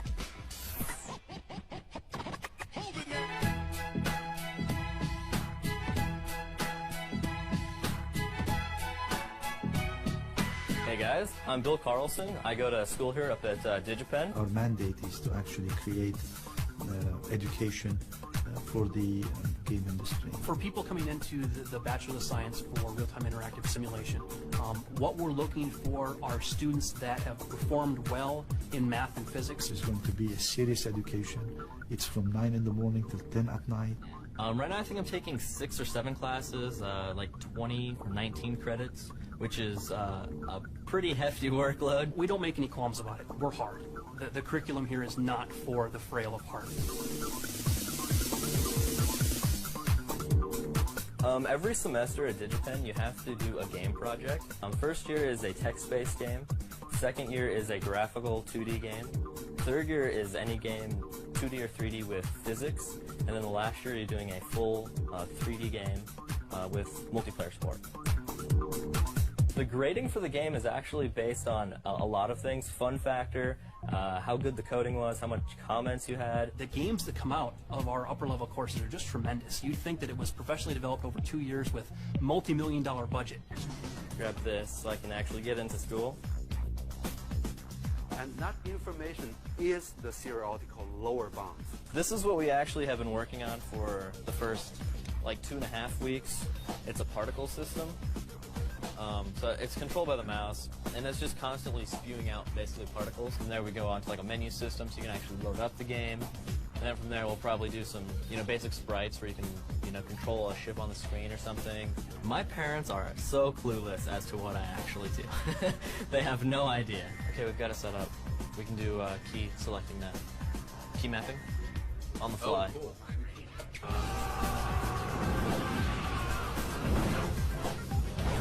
The thing that people underestimate most about DigiPen is that it's a school for video games and playing. And when people come here, you don't do a whole lot of playing of games. If you say I teach gaming to people, they automatically assume that I'm up in front of the course playing Warcraft 2 and showing my students how to win at the game, which is completely not what we're trying to do here. When our students graduate, our four-year candidates, people know the skills that we're putting out. I would safely say higher than 80% are employed directly in the field after graduation, if not more. Is DigiPen fun? Sort of. Yes and no. It hurts a lot more than it's, feels good to be here sometimes. The warning would be, when you come here, is to be serious and be ready to work. I don't want to do anything else in my life, just program games all day long, forever and ever. That would be great for me. Well, joining me in the studio today is Mark Mincher, author of the book Get in the Game, a guide to finding careers in the game industry. Welcome to the show, Mark. Hey, thanks. Tell me a little bit about it. The book talks about this. Is it hard to get into the game industry? Well, it is a challenge to get in the industry because it's a technically based industry, but one of the easiest jobs to get is a job as playability tester, and that's companies will hire people before they release their product to market, and that's really anyone who's good at playing video games. They put that on your resume. It's a temporary job that pays about $7 to $11 an hour, but really what the best part about that job is it gives you exposure to the president, the vice president, other people in the company, so that you can sort of market yourself face to face and try to get yourself another job when you're there. Yeah, so there is a potential for some decent pay, I guess, as you work your way up. Oh, absolutely. All the salaries do include bonuses or actually royalties on the sales of the game, so you can make some mega bucks. The base salaries are a little low, but that's okay because you got that royalty kick coming in. Yeah. What about job security? Well, unfortunately, the industry is growing at a very rapid pace, so we've seen a lot of companies come and go, so there's not particularly security in the industry, but if you're someone who's comfortable riding the wave, about every year you can expect to get a new job. Now we're seeing, as more of the larger companies coming in, Hasbro, you know, that kind of stuff, now we're seeing much more stability in the market. Wow, very interesting. The book is an interesting read if you want to get into the game. Thanks for stopping by today. Thank you. All right, Ronilyn, back to you. Thanks, guys. So maybe you aren't so good at math or science, but you can color by numbers with the best of them. If that's the case, you may have a future as a game artist. Let's head back to Midway for a look at how to turn your endless hours of doodling into a career. I'm here at Midway to learn about the game-making process from the ground up and give you a glimpse at how you can be part of it. Now, while a game designer makes sure that the game's story makes sense, and the tester makes sure that all the nuts and bolts of the game work correctly, it's the artist that really brings the game to life. But it'll take more than an art degree to make the next big game. Senior art director here at Midway Games West. I am mostly responsible for managing the art staff. I'm responsible for what they work on, what's the priorities, and approving what gets done. My other responsibilities are basically anything graphic or art related to the game, as far as ensuring a style, keeping consistency, developing concepts, what all the characters look like, what all the worlds look like, what do these graphics look like. Dr. Muto started out as an idea group. Myself and several other artists presented to the company. It was a lot different than Dr. Muto at the time. It was more adult, more scary. We presented to the company, and the feeling at the time was this is a good idea, but we're kind of fishing around for something maybe a little younger. Figured, well, why don't we just take the same concept and quote-unquote twist it a little and take it another direction, and I came up with a mad scientist idea. We then took that as a starting ground, and then we started doing different ranges of mad scientists. So you basically art out a range from super young to super old, keep whittling it down smaller and smaller, and you eventually get to what you think will work. A sketch isn't 3D art, so we then have somebody build it, texture it, get that done, and then we have animations added to it. That's when it's kind of more focusable because there's more character to it. People can see where we're going. One of the telltale signs of a good character or a good project, or even a good idea for that matter, is when the idea takes a life of its own, and that's when you know you've got something, when things start falling into place by themselves. A game enthusiast doesn't necessarily make a good game designer because they're focused on making a game for themselves, not a game for everybody, and they're got a little too fine an edge on what it is they like and don't like. If you want to be good at drawing, and just as artists in general, do it a lot. Don't stop doing it, and you will get good at it. To be in this specific industry, yes, you need computer skills, you need to have some 3D skills. I highly advise, though, that anybody who wants to be very good at this, be good at the art part of it first. Don't use the 3D software programs as a crutch. If you can sculpt, almost everybody I know who can sculpt makes an outstanding 3D artist. Specifically, the thing I enjoy doing most is drawing, and I'm fortunate in a position where I can do that, and I'm required to do that. Coming up, we'll meet the guy who moves the cars and makes the bullets fly. Back to you guys. Coming up after the break, if you still haven't seen the job that's right for you, how about becoming a producer? We'll fill you in on what it means to be the boss. Or maybe you've always dreamed of becoming a programmer, sitting in front of a computer punching in the code that brings games to life. We'll tell you how. That's all coming up on this special edition of Pulse. While every member of the design team is important, the programmer is probably the most crucial part of the team. Without the code that tells the game how to work, well, let's let them explain it. Thanks, guys. We're taking a look at the people who actually build your favorite games. Next up is the programmer. Now, they do everything from program how a gun fires to how much a car skids through a turn. It's not all fun and games, though. If you want to be a programmer, you'd better brush up on your math. My name's Ed Logg, and my title is Super Duper Game Guy. Currently, I'm a lead programmer in Dr. Muto. The programmer is responsible for the coding of implementing what the game designer or the producer or what the artist would like to see on the screen. From the beginning, there's a lot of just mad chaos of just trying to get stuff done. Later on, it gets to become the case of, well, I got 56 bugs, and I've got these other 4 features they want me to stick in, and I've got 2 weeks to do it. They're spending 100-hour weeks madly trying to get everything done. This is not the business for the faint of heart or the weak of body. And if you think that everything's laid out in concrete, no. This is a creative process. When you come in here, there are a bunch of ideas thrown around. At best, 50% of the ideas will get put in the game. I really hate meetings. I'm a programmer, I like to do coding. But a lot of times there are issues that show up. Certain things are going to be easier, certain things are going to be doable. Artists or game designers can say, I want this, blah, blah, blah, blah, blah. And you go, no. I don't have a month to do this. I've always been part of the game industry. In 1977, I built my own computer simply to create my own games and play games. And then one day somebody said, well, why don't you come work at Atari? They do games. And of course, sure. I worked on Super Breakout, Video Pinball, Asteroids, Centipede, Millipede, Gauntlet, Gauntlet 2, Zybot, Steel Talon, Space Lords. When I started in 1978, I started in the coin-op business. It was a little different. We had a hardware engineer, probably did a hardware design for one or more particular games. We had a technician, and the programmer was responsible for the art. So yes, I just sat down and little by 8 pixel things and colored them in. And in the case of Asteroids, I just drew them and wrote the numbers in and said, okay, there's my spaceship or my rock. Those are really crazy times. I mean, we were doing games in 3 months as opposed to, taking 2 years. Since I wasn't the only programmer on the project, communication was easy, meetings, whereas now when you have 25 people, it's very easy for somebody to screw up the project. There was no computer science departments anywhere when I started. And then I went to grad school in mathematics. But at that point, I didn't want to do teaching, so I went out to the real world, as it were.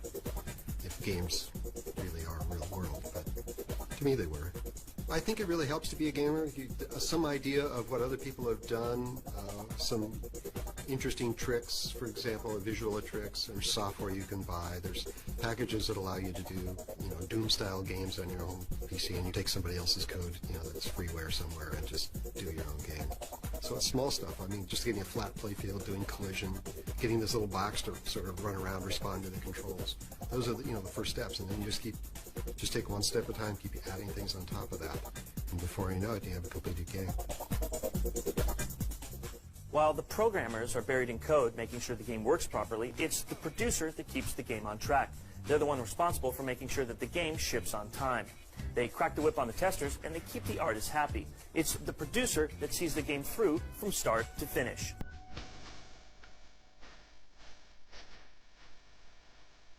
A producer is the man. In games, he's the guy who's ultimately responsible for the products.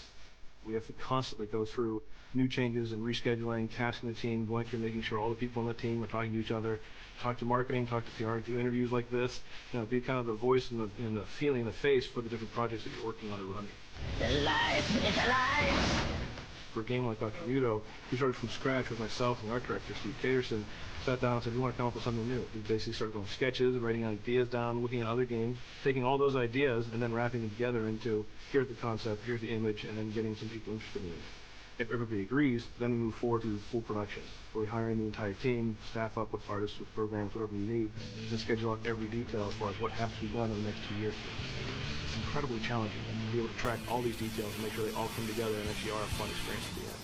For the producer track itself, it comes down to that organization responsibility. Taking English courses is very important. Being a good speaker, being able to actually document and write things, being able to communicate well. If you're not into details and organization, don't do this job. You have to be a decision maker. You have to be able to say, we're going to do this and here's why, and you have to be the leader. You have to want that responsibility. It's like having my own group of kids that are, all 25 or better, and there are, 40 of them that I have to live with every day. It's not this high-level job where you can step back and suddenly you can coast all day.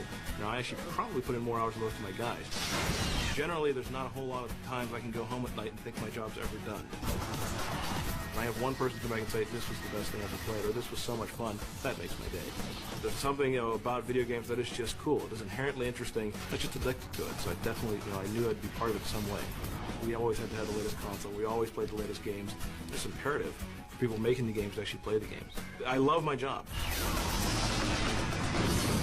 It's just something that's pretty damn unique. That's it from Midway.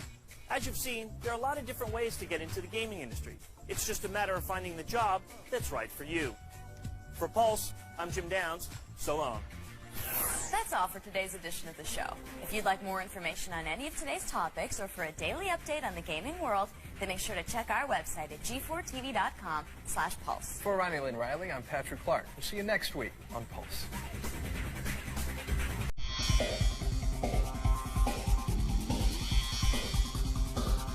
While there have been plenty of video games based on movies, the recent trend has been movies based on games. In June, we went to Universal Studios in Los Angeles to get the scoop on a host of movies in the works and uncovered exactly how top Hollywood producers feel about the recent game-based films.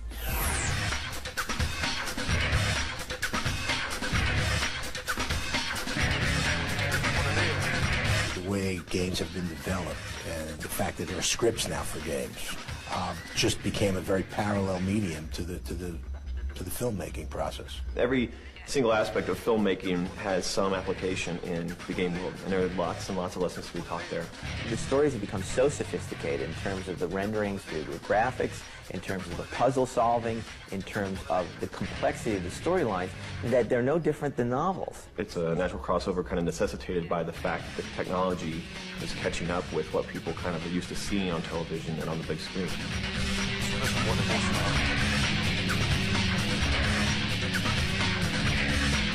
Well, I think there's a very simple answer to why Hollywood has suddenly become interested in video game movies, and it's the same reason that you've seen Hollywood's interest in comic book titles. It's as easy as adapting a novel or a comic book. I think it's a natural thing for Hollywood to come chasing after those properties because they are now story properties just as viable as a comic book.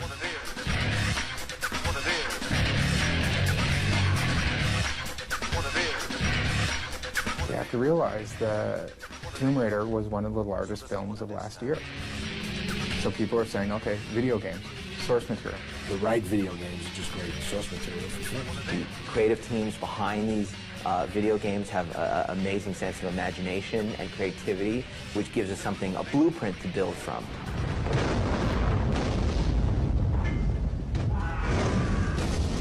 The game companies are very smart now. They've seen how many bad movies have been made from video games. There's Mario Brothers and Street Fighter. They all failed. Clearly, I don't think Street Fighter benefited from the release of that film. Super Mario Brothers was forever tarnished by the release of that film.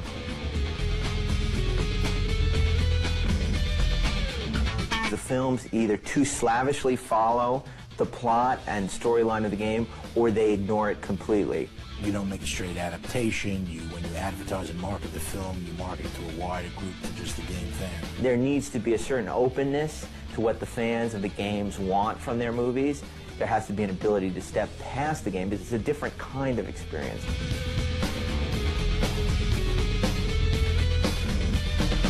The question is not what makes a great game to film adaptation. It's really what makes a great film.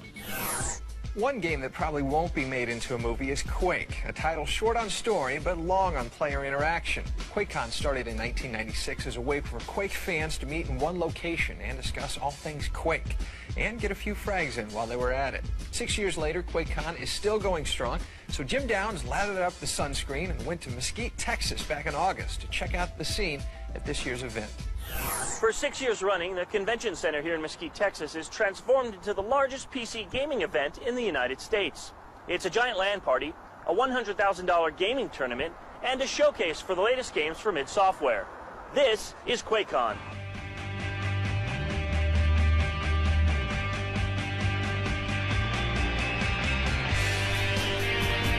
QuakeCon is a party that id Software and our sponsors really throw every year just for the fans. QuakeCon is a true grassroots convention that was grown from the community. My name is Mike, and I'm from Tulsa, Oklahoma. Justin Darty, I'm from Haltom City, Texas. My name is Norbert Bello, and I'm from Germany. Jennifer Martin, I'm from Kansas City, Missouri. QuakeCon is basically a big party that we throw for our fans. People come from all over the country, all over the world, actually. I know people came from Sweden and Russia and all of these different countries that come to play in the tournaments. It's really a great opportunity for the fans to come talk to us, get feedback from them. Over 1,200 gamers from all over the world pack up their computers and make the pilgrimage here to Mesquite, Texas every summer. They come here to meet online friends, to show off their gear, and to play Quake. Now, by the looks of all this, you might think that QuakeCon was started by some big corporate sponsor. But in fact, QuakeCon was started by the fans for the love of the game. QuakeCon was started by just a group of guys that wanted to get together and play Quake in the summer of 1996. They figured what better place to do it than Mesquite, where the game was invented, and booked some rooms at a hotel across the highway from the old id Software offices and invited John Carmack to come over and speak. It was rather inauspicious, humble beginnings. It's not all fun and games here in Mesquite, though. More than 250 gamers are here to compete in the ATI Quake 3 Arena and Return to Castle Wolfenstein tournament. All of them have their eyes on the cash prizes, totaling $100,000. We start with 256 players, and we do free-for-all rounds. They have 12 players in the round, and we keep the top 6. They move on to the next round, which is 128 people, single elimination, 1 versus 1. Then that goes to a double elimination, 64-person, 1 versus 1.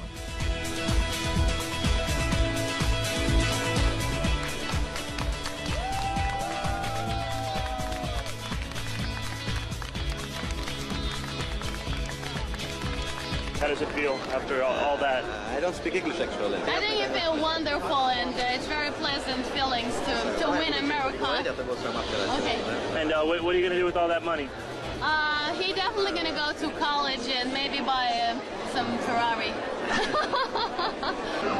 He's an amazing player. His aim, dude, I mean, like, he out-aimed me at the very first 10 minutes, so I couldn't do anything against him that way. You know, his map control, his aim was all perfect. One of the most striking aspects about QuakeCon today is how the event has managed to stay in touch with its grassroots origins. Gamers come here to be with each other and for the love of the games. Unlike events like the CPL, the sense of community here at QuakeCon is strong and reminds us what is good about online gaming. Reporting for Pulse, I'm Jim Downs.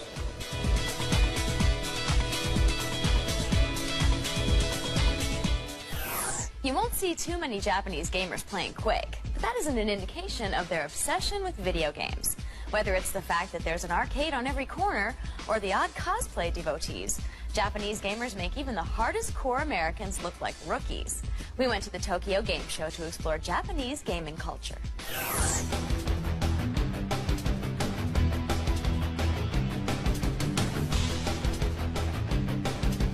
It's the equivalent of E3 for Japan. It's the biggest show of the year.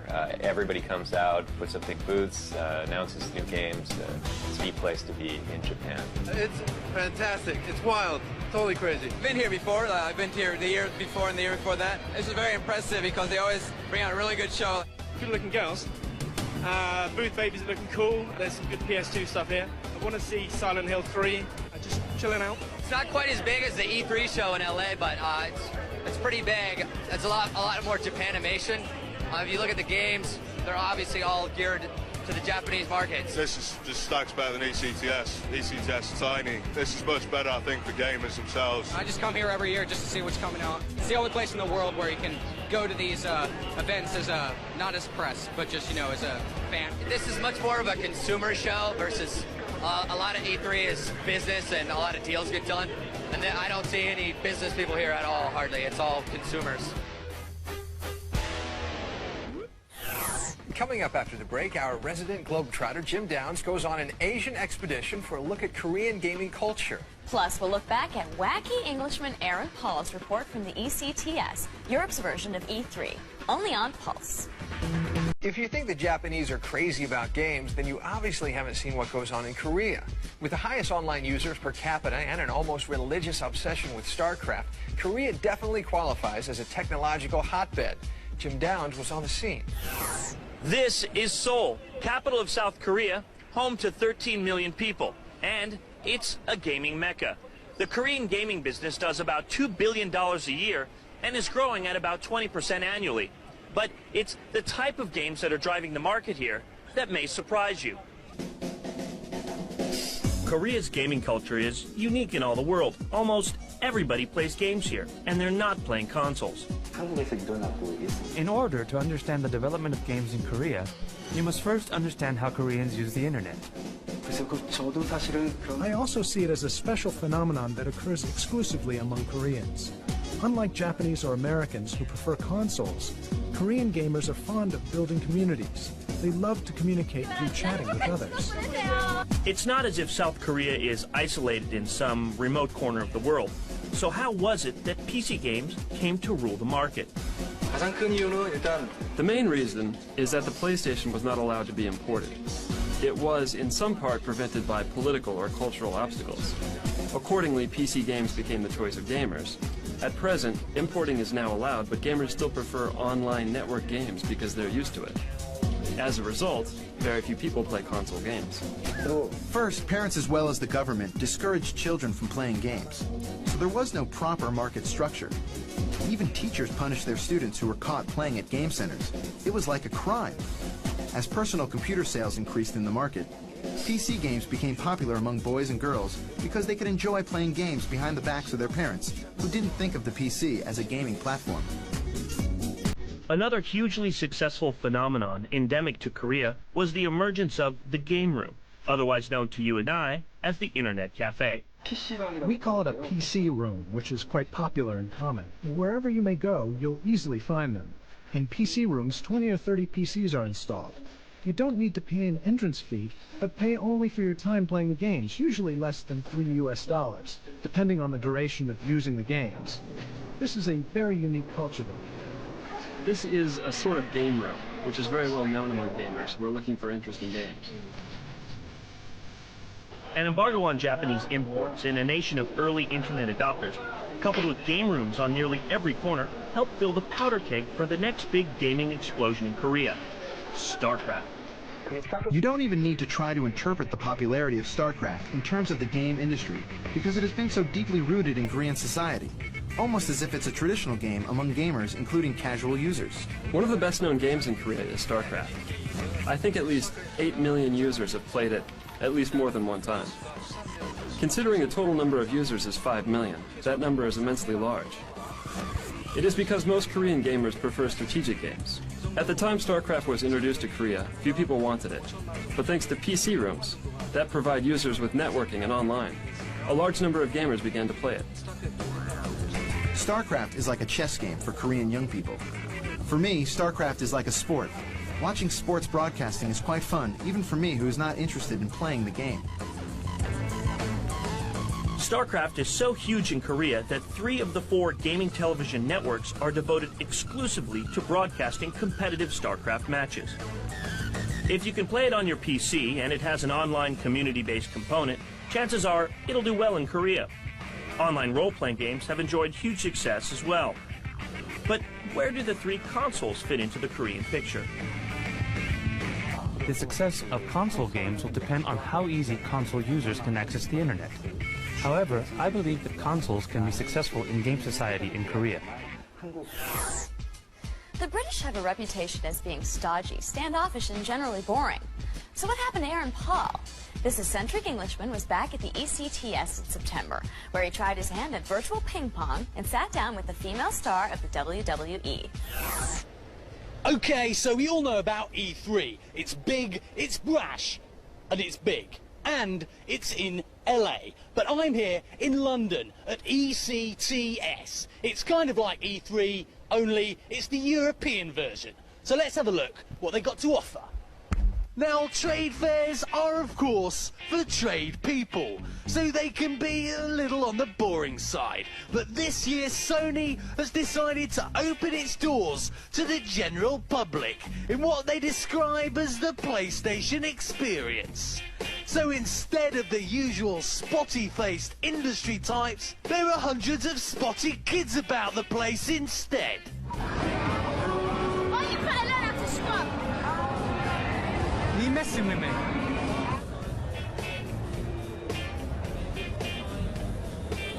That's nailed down. Otherwise someone would nick that, wouldn't they? Not that I would ever nick that.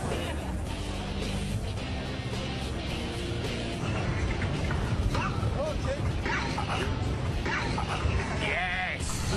See? Don't patronise me, I wasn't that good. Thank you. Now, I thought I'd take a breather and go in search of a real star. Apparently WWE legend Tori Wilson was in town promoting some wrestling game or other, and I had an invitation to her hotel room. Hi. Hello. How you doing? I thought I'd be a bit cheeky and see if I could do the interview in her bed. Lying on the bed? Well, I mean, just reclining. Well, it's up to you. You've turned me down going to bed with you. That's terrible already. How long have you been wrestling men? Wrestling men? Or women? Women. Do you just, is it woman on woman action or is it man on woman? Usually I wrestle another girl. But sometimes a guy, if he's bad, will come in and beat me up. Really? Yeah. And the viewers enjoy that? What, a man beating up a woman? No, they actually hate it, but it makes them hate the man even more. And if he's supposed to be a bad guy, then they really hate him. I've seen this, and they kind of come on and they're like acting like wife beaters. Yeah. Yeah. Yes. Wow. And later on, we're going to see you on stage, is that right? Later on at the main stage. At the main stage? I'm looking forward to that. Yeah. And I get to pick someone out of the audience to do a move to. And I think that you should be that one person. I think that sounds like a good idea. Do you think you could do that for me? Yeah. You'd do that for You'll me? be there. I'll be there. And I was there, eager as a beaver. But Tori, well, she didn't seem that interested in our little arrangement anymore. But being in London, I did find some stars from the upcoming gangster game, The Getaway. Now this is, what's your name again? Frank Carter. And that's you up there, is it, Frank? That's right, yep. And what do you do in the game? I'm head of the flying squad. Are you hard? I'm hard. Oh, police! Fantastic. And what about you? Are you hard? He's not as hard as I am. Really? No, I'm Anna Edwards, Yasmin in The Getaway. Yasmin. And what do you do, Yasmin? Anna, what's your name? Call me whatever you like. Okay. Fifi. I know where your kid is. I can even get to him. Well, things are looking up. There I was thinking that this ECTS type thing was a washout, when actually I'm having a great time with some rather friendly people. And I even found a man who could make me even more beautiful. Look how sweaty I look. Do I have to wear a baseball cap? With this version of software you do, yeah. No deer stalkers? No, I'm afraid not. Oh my word, that's absolutely horrible. Well, I came, I saw, I played computer games. ECTS, for me at least, is over for another year. But it was okay. No, it wasn't E3. No, it's not LA. And no, I didn't get into a tussle with a woman wrestler. But I did have a good time, and this goes to show that London can rock as much as the rest. Coming up after the break, we'll take a look at the serious side of the industry and the issues related to the constantly evolving world of interactive entertainment. And later in the show, we'll look at some of the lighter moments from the past season, only on the Year in Review edition of Pulse.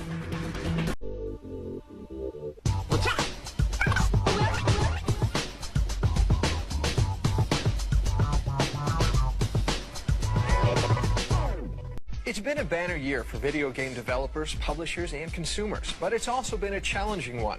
The issue of piracy has raised serious concerns in the industry about security and copyright violations and the effects these problems are having on the video game community at large. Let's take a closer look at what the growing trend of piracy means to gamers.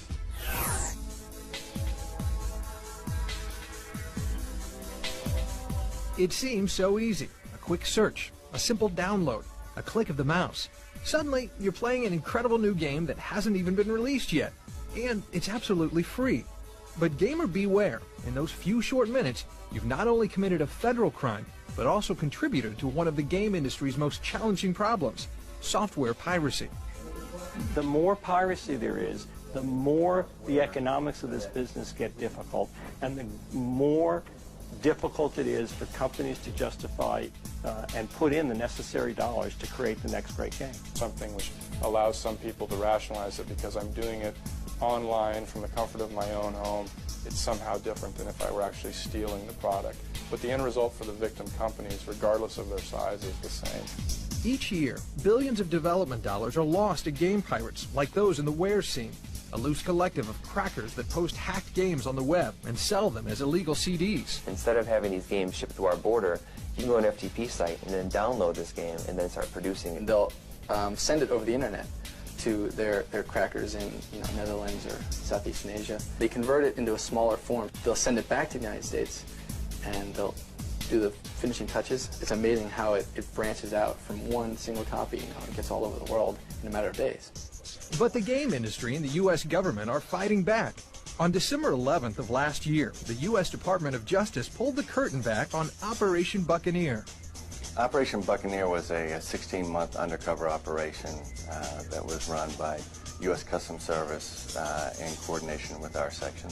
It targeted several of the major so-called release groups, release groups, specifically the leadership of those groups and the crackers and suppliers in those groups. We expect more than 30 prosecutions to come out of the investigation just domestically. So far, there have been 16 convictions.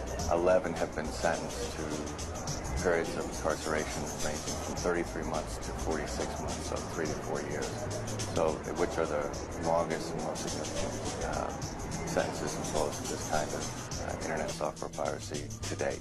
The one thing that was clear as we talked to all of these people is that at some point in their involvement in this criminal activity, they were aware that what they were doing was illegal, and they made the conscious choice to do it. There were no doors kicked down.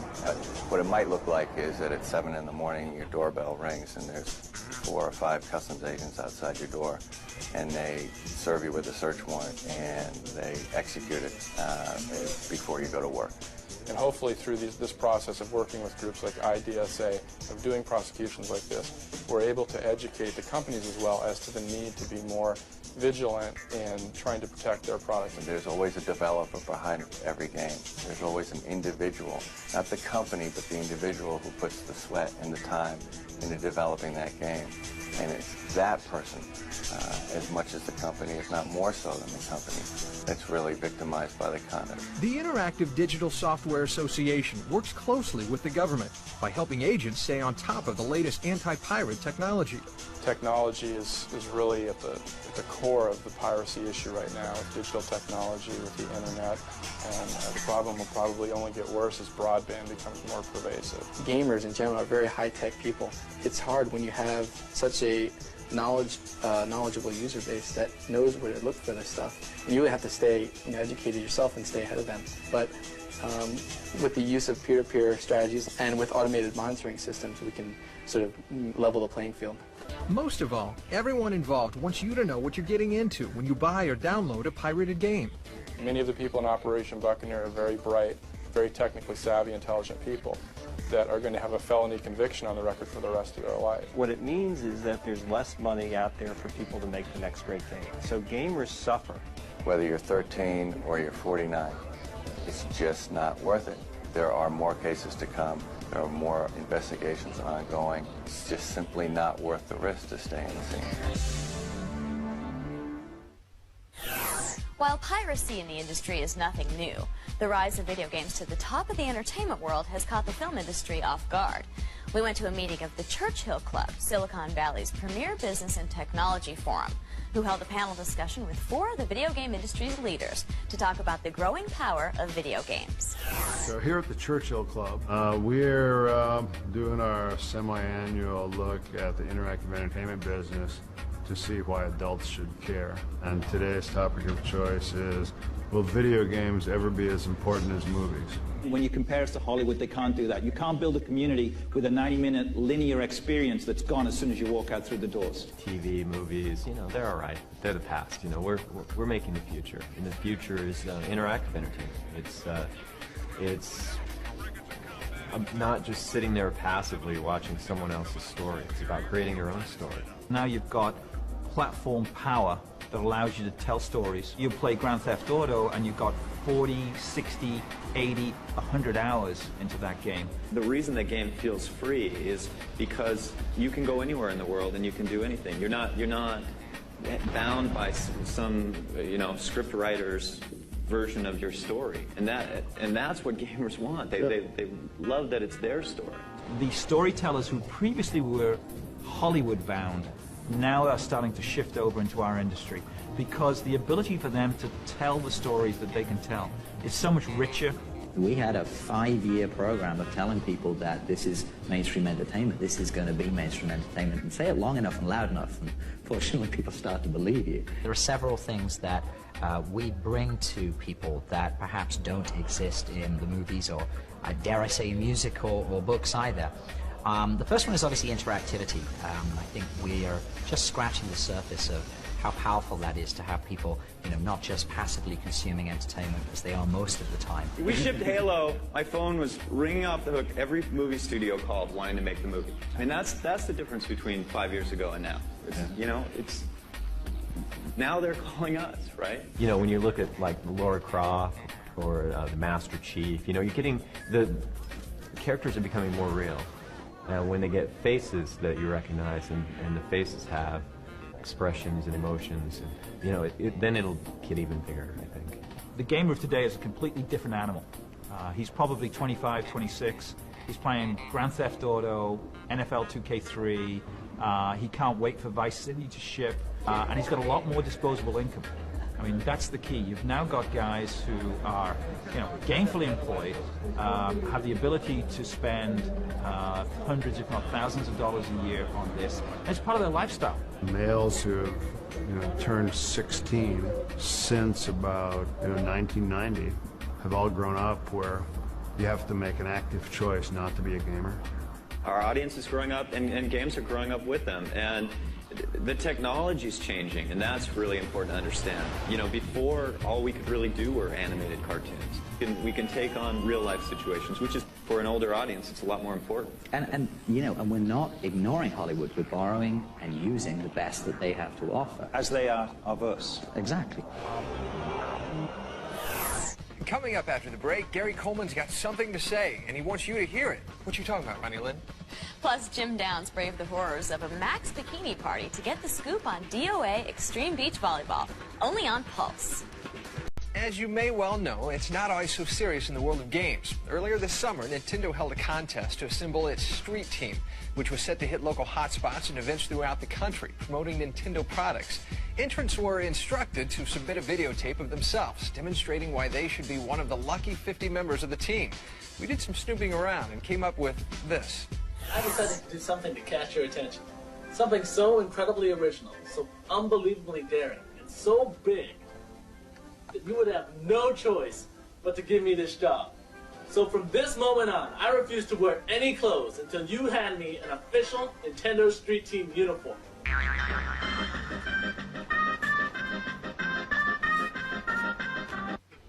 I'm so scared. If you don't pick me, because there's a lot of people out there.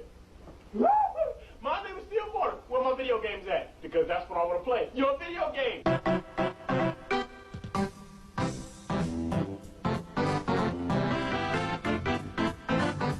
Hello, Nintendo! Let me tell you, I'm the man for the job.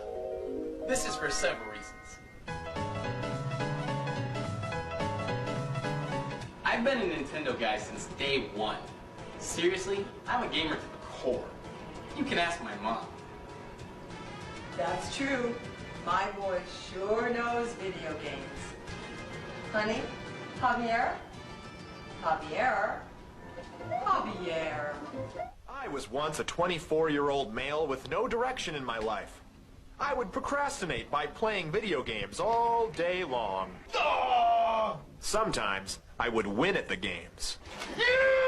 But it never amounted to much. Then the answer came from Nintendo themselves. I would play and promote Nintendo games for them and be paid for it. Suddenly, my life had meaning, and I was rich! Playing Nintendo games for Nintendo. What could be better?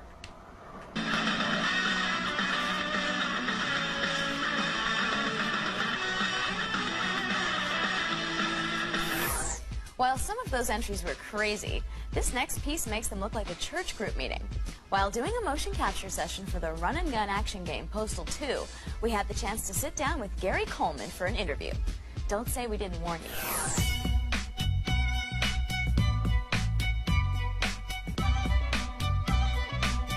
I don't have any problems with violence in video games. I don't have any problems with violence and programming in movies. I never have. Matter of fact, I enjoy it. I want to see it because without it, our lives are pretty dull and monotonous. I am a sane person. I mean, no, I don't want to get in my car, drive to McDonald's and see a guy killing everybody in there. I don't want to see that. I'd be the first one on the cell phone calling the police. And these politicians, you know, they have these knee-jerk reactions because they want votes. These people, first of all, they're all too damn old. Joe Baca just needs to sit down and shut the hell up somewhere. I am a sane person. We all know 12 people on a list that we would love to eradicate in some kind of vicious, horrible way. But that's where the sanity kicks in. I am a sane person. I mean, it's a video game. It's in the title. You know, I am a sane person. Game, it's not real. These are not real people dying, and you cannot go out and do this, and people are going to get up and walk away. I am a sane person. Max Payne, that stupid dream sequence. I am so sick of that dream sequence. I cannot tell you. That is the Achilles heel of that game. I hope they go out of business because I hate that stupid dream sequence. I have not gotten past it once. You guys. Any woman with a gun or a sword will probably do it for me. As long as she can kick a little ass, I'm there. Britney Spears, Jesus. You know, come on. You know, I've seen girls that were computerized, you know, digitized, made up without motion capture that were hot. I am a selectively hardcore gamer, meaning, you know, I will spend a lot of time playing Railroad Tycoon. I have gone through several PlayStations. I've gone through a couple of N64s. I will spend a lot of time playing SimCity or The Sims or Railroad Tycoon. I will switch to Postal Plus because, you know, it's all about running and gunning. Tetris. You know, just to keep the brain cells exercised and active and growing because I'm not getting any younger. I prefer blood, gore, violence, explosions, fire, and gunplay. Every now and then I just want to figure out a puzzle. What I don't like is a lot of button pushing and combinations and stuff. I don't like that. It's about being able to kill with impunity. Wow, where did Mr. Drummer go wrong? While that interview was fun and games, sometimes we come across a story that isn't quite as fun. Often the best way to handle a story like this is just to bite the bullet and take one for the team. And that's exactly what Jim Downs did. The life of a video game journalist is not always an easy one. Long, thankless hours, tireless and relentless deadlines, often appalling conditions. But once in a while, an assignment comes along that changes all that.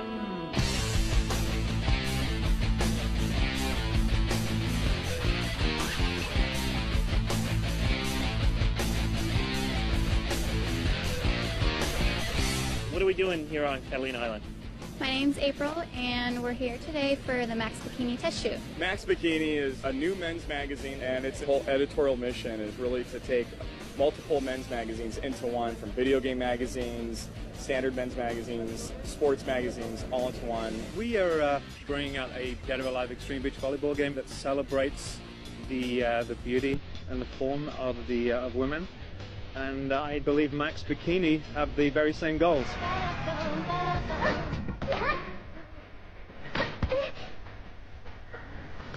That gives a chance for Iragaki-san, the lead developer of Team Ninja, to go out and have fun with the girls, develop the characters, and really take a diversion before he comes back and releases Dead or Alive 4.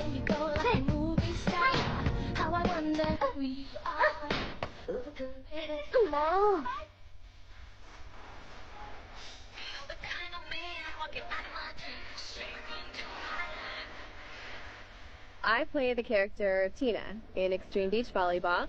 So when I was representing her, I had on a leopard print top and these little tiny black shorts and lots of skin showing.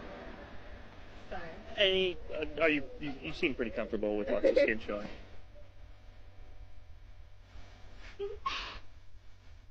Girls can really kick butt. So it's fun to play him and, you know. Can you kick butt? Yeah, I can kick major butt. Give me like a good, solid punch to the face. No, I'm not going to punch your face. I'm 9. It's gonna stop me, show you that, make everything alright. Just did a voice recording on Tuesday with Dennis Rodman. Dennis Rodman is going to be the voice of Zack in the game.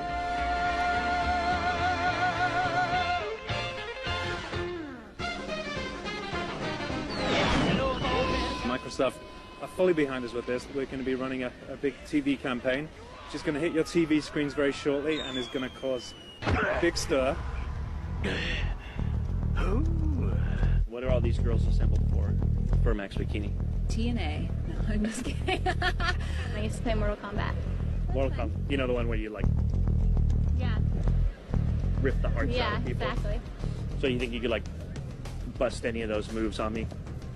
No, I wouldn't want to. No, not like give me like a real hard like punch to the face. No, it wouldn't be very nice. So you think you could like get me in a headlock? Oh yeah. All right, let's do it. You know.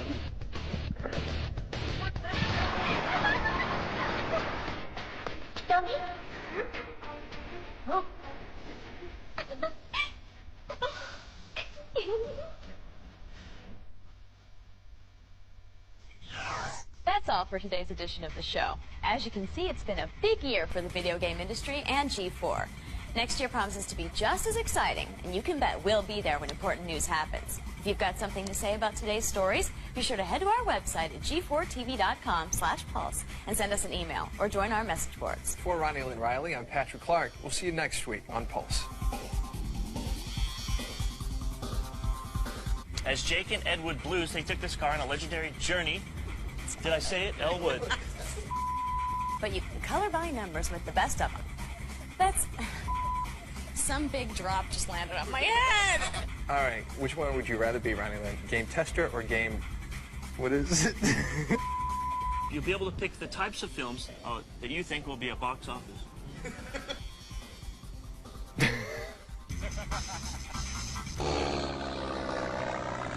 Thanks for watching and listening. Like, share and sub for more.